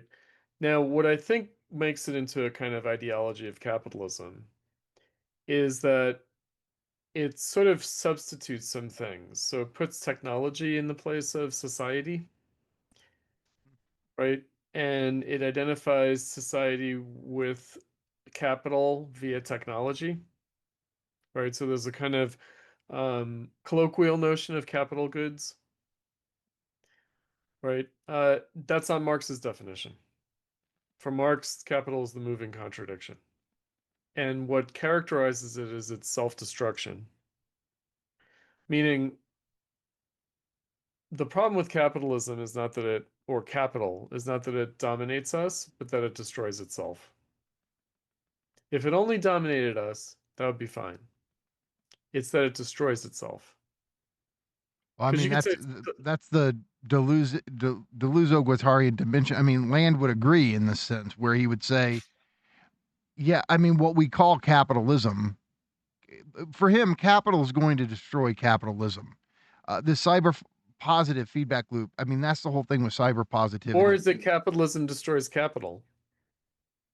I mean, it's almost a matter of, Meaning is it we're always semantics? inadequate to capital. Like what we do to try to do capitalism ends up fucking up capital. That is his, that Right. is his kind of, his contradiction is that, but I think he will come down on the side of capital and he will say, Yeah. no, capital is this thing that will succeed necessarily. It will will out in the end. It's got Yeah. the cybernetic structural Yeah. upper That's hand. society. That's society. For me, I would describe that as society. I wouldn't describe that as capital. I would describe capital as the self-contradiction of society and as therefore the alienated society. So what he's trying to do in his own way, he's sort of embracing its alienated form as like the realization, right? And I get that. That's like the general will, that's society, that's the singularity, right? And Right. he's taking it in its phenomenal forms, namely technology. And he understands technology in a broader sense. So it's not like the thing. It's I the just want to add, cybernetic relation. Land, to me, his contribution to Marxist theory is that for him, what MCM prime actually generates, most importantly, is C prime. And by C prime, he means technological capability. Augmented use value, right? Yep. Right. Greater, I mean, the way to put it, greater intelligence, which is to say machinic functionality. Right. I mean, look, this is the invisible hand. Like society is more intelligent than its members, Yes. right? And I agree. Like I do agree with that, but I don't think that's capital. Hmm. I think capital's the fly in the ointment. Hmm. I think capital is the self-destruction of that. I don't, you see, so well, because Marx has a negative view of capital, and so I understand capitalism as we're dominated not by this greater societal imperative, because that's fine. We've always been, right? We've always worshipped the spirits and the gods and God, and that's great. Geist, right? Yep. The problem is it destroys itself. That's the problem. And that's the train we have to get off. Right? So that's the train that's, heading off the rails. And the train that reproduces itself by going off the rails, by destroying itself. Right? So, that's the problem that I think we're tasked with overcoming. And of course, from that standpoint, dialectically, we have to abolish capital by realizing it. but also by negating it, meaning we have to realize it as social cooperation, the general will, society. We have to abolish it in the sense of this destructive, self-destructive quality of value. I was telling you before we started recording, Nick loved this quote of yours I posted. And it's because for him, I mean, it embodies so much of how he understands capital. But you say capitalism, and maybe that's where this is a little trickier, Maybe, right? maybe, Because yeah. by capitalism, I think he's interpreting you to mean capital. But That's fine. okay, Mhm. you say in Ends of Philosophy, capitalism is its own practical critique, reproducing itself by constantly overcoming itself, right? He would say that what MCM prime does is it augments the technological landscape with ever greater, to use the old language, decoding and deterritorialization, right? And this is what defines capital. And it's a You know critique why I of use the term capitalism there? I use the term capitalism just to emphasize that it's a dynamic process rather than a thing. That's how I was using that term there. So that's and why I that would. that he would totally agree with you on. Right. Right. So okay, this is like the bonus question. I had to ask it because Uh-huh. when we were talking to Nick last weekend, I finally got to ask him about dialectics and versus cybernetics, and this is one thing he feels very strong about. Yes. It's, As a Deleuzian, he would. you were right, and yeah, he's kind of distanced himself from Deleuze and Guattari in the last 15 years or so, but They're it comes anti-dialectical. out at the when we start doing this. So here's what's interesting for him. He thinks that dialectics is necessarily statist and necessarily communist. He didn't put it like that, but I think that's a fair. Nance, would you say that's a fair representation of what he said? I think he might have said necessarily statist. And he went on to say that all communists are dialecticians, and that's why he hates, or that's why he disagrees with them. Because they're statists. So yeah. So the question is like, is it possible to be a dialectician but be pro-capitalist or be anarchist or fascist? Yeah, Like I don't. anti-statist. Yeah. I mean, it all depends on how we understand dialectics. So, Yep. in a Hegelian sense, then yes, to be dialectical means to be statist. That's You don't true. think there's any way to get out of that as a Hegelian? Strictly speaking, in terms of Hegel, no.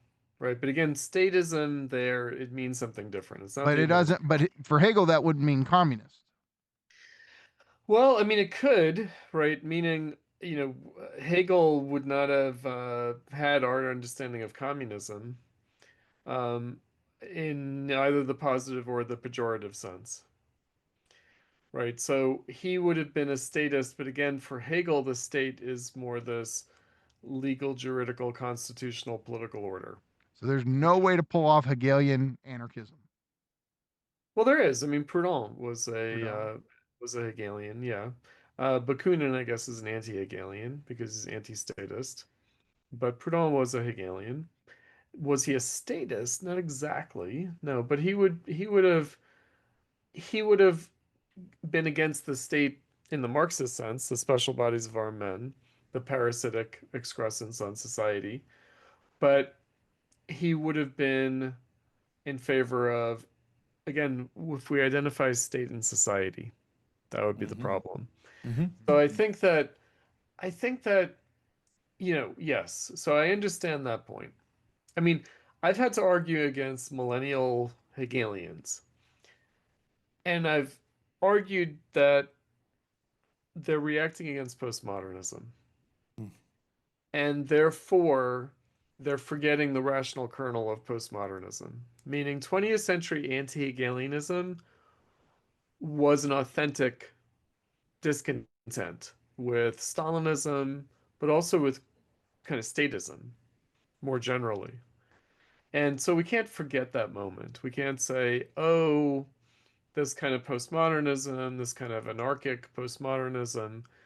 No, you need politics, you need the state, right? Without that, you can't have reason, right? This kind of thing. And and I just feel like it's unfortunate because I think that capitalism has already created a problem that Hegelianism can't quite grasp. At Okay, least in so this. oh no, sorry. Finish your thought. Well, the other thing is that Hegelianism becomes right Hegelianism. It becomes the kind of Prussian official Christian statist Hegelianism. Like it's the old Hegelianism, it's the Hegelianism that was acceptable, as opposed to the young Hegelianism, right? It's the right Hegelianism as opposed to the left Hegelianism. And what people sniffed out in the 20th century was that Stalinism was a kind of right Hegelianism. It was. Or at least the problem of Stalinism reproduced the crisis of Hegelianism of the early 19th century. And, I'm just here to say there was a crisis of Hegelianism that has to be, acknowledged. And whether or not we agree with Marx's diagnosis of it, meaning Marx's diagnosis of it is capitalism caused a crisis of Hegelianism, meaning capitalism wrecked this bourgeois conception of the state and society, and therefore pointed beyond Hegelianism. Right? So it created a contradiction within Hegelianism. So I think Lukács puts it as the additional twist of the Hegelian dialectic. Like Marxism involves an additional twist of the Hegelian dialectic. For you, are dialectics and cybernetics incompatible? Can we not incorporate the one into the other? For Nick, there's just an absolute opposition here. Well, there is. I would say that there is. You But agree? again, Okay. I wouldn't think of it as like a methodological or intellectual opposition. I would treat it as a substantial opposition, meaning if cybernetics comes from bourgeois social relations more than the sum of its parts, right? So a process of dynamic interaction that produces more than the sum of its parts. Capitalism undermines the potential of that, holds it back, constrains it, and periodically resets it through destruction in a way that we should not tolerate. It's not necessary. Could we say the dialectical is the monkey wrench in cybernetics? Yeah, exactly. So it's the negative dialectic, to use Adorno's language, meaning the positive dialectic would be bourgeois social relations more than the sum of its parts. Cybernetic would be a way of thinking about it. The negative dialectic is acknowledging that capitalism is a self-contradiction of that. Right? The form of cybernetics that we have now, alienated in capital, the form of more than the sum of its parts, is itself afflicted. We should still want more than the sum of its parts. We should still want to realize, in the sense, of cybernetic society. I mean, the thing with cybernetics, it's interesting. So it's a way of conceiving things that originates in the 20th century, and it's a kind of a universal, meaning it's not like a new thing. It's not like, oh, now we have a cybernetic society. It discovers that society has been cybernetic all along. Right? That, And the first. nature, right? It goes beyond society. Oh yeah, it's ecology, it's nature. Right, but you could say insofar as humans produce something that isn't the like product of organic life, but is this other thing, culture, like basically social relations that with the first hunter-gatherer communities, when humans do the human revolution, are no longer a natural species, but are a cultural species, a social species, and like a political species, zoon politikon, that there's a specific way that we're doing cybernetics that is different from natural organic life. It sort of transcends that, and also it's alterable, like that it has a kind of yeah, I mean, I would say, like anything, there's a danger of ontologizing it. Meaning, I mean, I'm a Comtean, meaning I think that where does this new conception of nature come from? Nature as cybernetic? It comes from society, meaning society causes us to see nature in a different way. People in the Middle Ages don't think of nature as more than the sum of its parts. They don't. They don't think of it as an organic system like that. That's really much more of a bourgeois. Like Kant basically says, the problem with Newtonian physics is that it gives you this mechanical universe. And Spinoza tries to transcend that, but then he Does identifies. he? I mean, Hmm? does he actually succeed at that? Does he actually succeed at it, right? Because then you can't distinguish between the living and the non-living. You know, it just, the universe itself becomes alive, right? And that kind of thing. And so that's where I think I just want to say it's not accidental that we try to come up with a new conception of the universe in the 20th century as we do, but that view of the universe is affected by how we are trying to restore bourgeois society from its contradiction in capitalism. Meaning it's like a panacea. It's like if only we could see things cybernetically, we would solve our problem of capitalism. As it turns out, cybernetics was adopted. It was. And it didn't solve the problem. In some ways, it exacerbated it. And I guess like the land conclusion from that is, okay, it exacerbated the problem, so maybe we shouldn't fight the problem, but we should lean into it. That the problem is that we've only imperfectly realized the cybernetic promise. Or he thinks that we humans have our security systems in place to try to Yeah, guard stabilize against the it. inevitable, and he Yeah. calls it suspended animation at one point. But yeah, ultimately for Or him, that's humans. Or yeah, humans. yeah. And But like I said, anarcho-primitivism, like, are we monkeys smashing the machines? Right? Are we just like rebelling and really we just need to accept the system? Mhm. You know? And I just feel like, the fact that it presents itself to us that way, that we have to choose between the human and the system, that's itself a symptom. Mm-hmm.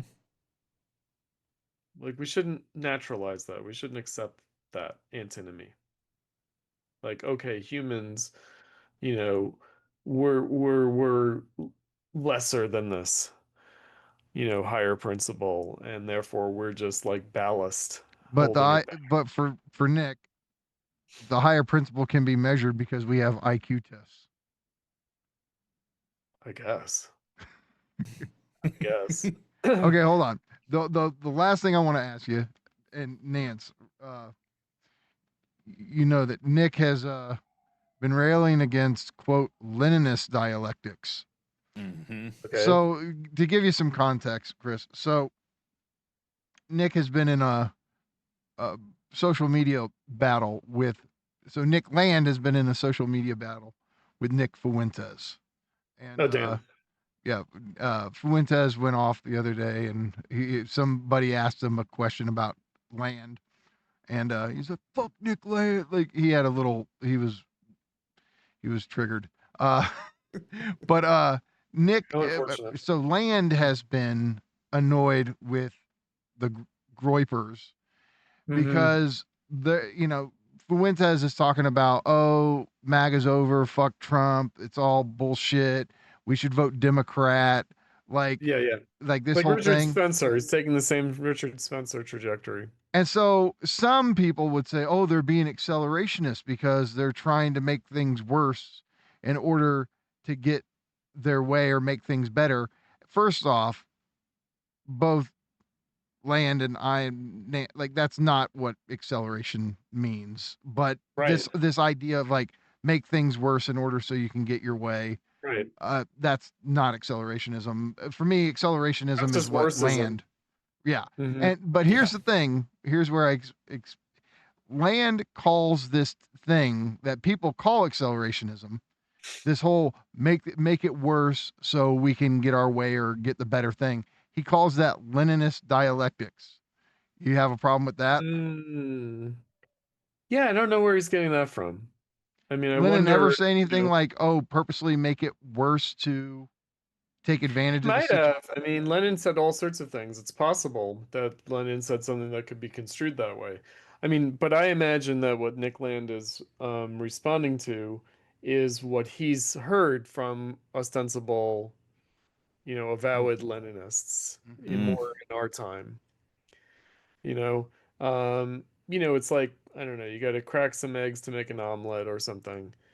You know, so yeah, I guess that I thought originally when you said that it was going to be something more like Stalinist dialectical materialism, like like mid 20th century stuff. But it sounds like you're talking about something else, um, which is more like Maoism. There's Mhm. chaos in heaven and the situation is excellent or something. You know, Yeah. that's what it sounds like to me. And so he's trying to distinguish himself from that. Like Yeah, he's trying to he distinguish, opposes accelerationism to Leninist dialectics. which he's, I guess, taking to be worseism. Right. Mhm. Yes. Worseism. Yeah. And I'm not a worseist. And um but I think that is a widespread misunderstanding of accelerationism as a kind of Yep. worseism. Hmm. Yeah. Yeah, so I can understand what he's saying. And so that's how he's trying to distinguish it. So I get it. I mean, yeah, poor Lenin. You know, Lenin didn't want to just make things worse. No way. I mean, the thing is, Lenin's sort of associated with all sorts of things. I mean, this is a lot of historical baggage. Meaning, Kautsky was like the World War fucked everything up, and so it's the last time, kind of set of conditions to try to make a revolution because everything's so brutalized and barbaric. Whereas Lenin was like, no, we have a duty to make a revolution out of this crisis. And so I think that sounds like, oh, Lenin embraced World War One because it like destroyed the system and you know, and it's kind of like, yeah, no, that wasn't the view. Like, like Lenin like would never have, if you had asked him, he would never have wanted World War One to have happened. And it, to feel duty bound in the face of it to try to make a revolution out of it is a little bit different from celebrating it Mhm. as making things worse and therefore revolutionary. Okay. All right. So before we close out, I got one more thing I want to say to Chris. But Nance, what are you thinking? Questions, I mean, reflections? every political conversation, I always, I don't know, I reach a point where it becomes irresolvable. Like Mikey, you and I the other day with Nick, we were talking about the state versus capital, and of course I would prefer the state to have more control over me than capital. I just at a certain level, I trust my tap water more than I trust the Evian bottling corporation or whatever. Like these relations, like Interesting. Yeah, no, I know what you mean. yeah. Right? But there's also like there is this just conflict. Like at the end of the day, I do identify state with society or nation. Like state is an attempt to formalize the fact that we're thrown into the world and we have to share this world with other people. And so like the state is this necessarily failed project of trying to formalize it to trying to make sure everyone is ordinarily unhappy with it, compromise. Right. So, As opposed to right. I mean, I think that this is the natural discontent with neoliberalism, is that it's understood as like free market run amok, lack of social responsibility, depoliticization, a kind of superficial, empty kind of manipulation. And whereas, I mean, look, we're in the crisis of neoliberalism, which means it looks like it led to its natural conclusion, which is total political irresponsibility. And so therefore, we want to get back to political responsibility, and that means the state. Right? And I feel like, okay, I've been dealing with the baby boom generation, New Left. They were my political mentors. And people like Peter Hudis from the Marxist Humanists and Moish Postone, my academic professor, they were like, beware, it could just be an oscillation between Marxism and statism. And we should aim to overcome either of those, right? Whereas we're just sort of in this pendulum swing where the market is fucked up, and so we get the state coming in, and then the state's fucked up, so we bring the market back in. And I always thought, well, that would suck, if we're condemned to that. But it seems like we are. It seems like a certain kind of crisis of neoliberalism has generated a desire for statism. And I'm just here to say, no, right? Like, the state's not going to solve the problem. And that doesn't mean that I'm a free market person either. But I also think we shouldn't allow neoliberalism to make us throw the baby out with the bathwater. Meaning, I think people hear bourgeois society, they hear libertarianism, they hear, free market ideology, they hear it that way. And then the answer is communism, which means like political responsibility, social responsibility, and what's the medium for that? The state. And there is no alternative to that. And I feel like, wow, like, I'm just aware as a Marxist that if we go back to like 1848, 2026, okay, so we've oscillated a few times now between market, state, and I want to get out of this loop. I want to get out of this loop. And I do think that the danger, like my kind of Socratic devil's advocate gadfly thing, is, like what I was saying before. I was like, don't throw out the anti-Hegelians because they might have had a point. Don't throw out the the civil libertarians and the market people because they might have had a point. Like, yes, it became an ideology of capitalism. We never had the free market in that sense. So it is an ideology, and it is bullshit, and it is used to evade responsibility, but there might still be a point to spontaneous social cooperation as opposed to the state. So are you saying, as a Marxist, don't throw out Curtis Yarvin because he may have a point? No, he's a statist.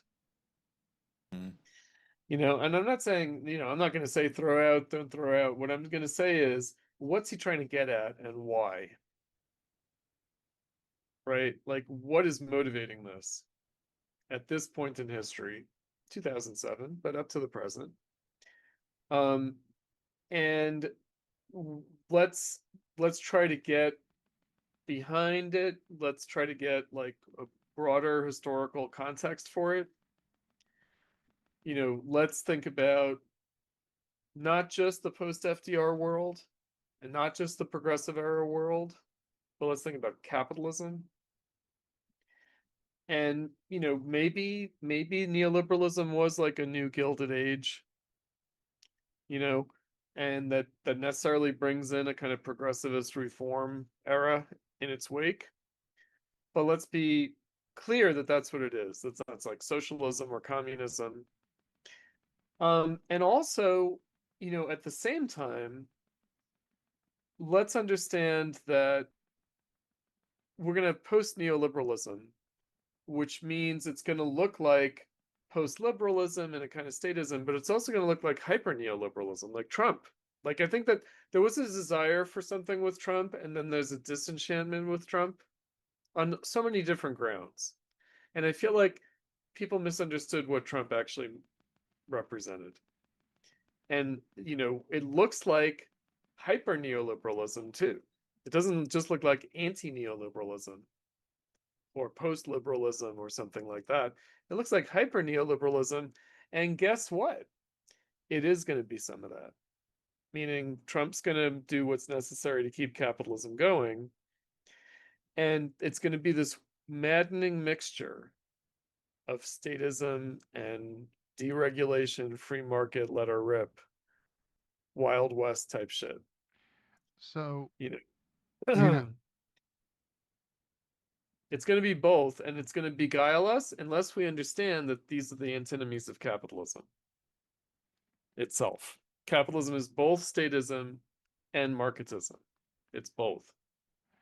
okay, so after what we just did here, this conversation, I think people will be surprised that you took the 10 red pills as a Marxist. I think that's very surprising for a lot of people who are of the Marxist tradition. And also, it'll be very surprising to people who are on the NRX side of things.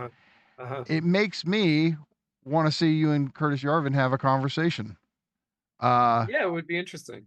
It'd be a very interesting conversation. So I don't know, like maybe the future is The lofty powers will intervene. maybe the lofty powers. Gods will smile on this. Yeah, we'll see. On this idea, because this is certainly fascinating. I think I got to give credit to the piece for saying this is a basic presupposition. Let's challenge the basic presupposition. And as a lover of philosophy, I think that's an essential component of what philosophy does. And so, Chris, this has been awesome. Thank you so much for this birthday gift here. This is exactly what I wanted. What I wanted, I got. So, excellent. It's fantastic. And we look forward to talking to you again sometime soon. So, all right, everybody. Hope you enjoyed that. And we'll see you on the flip side.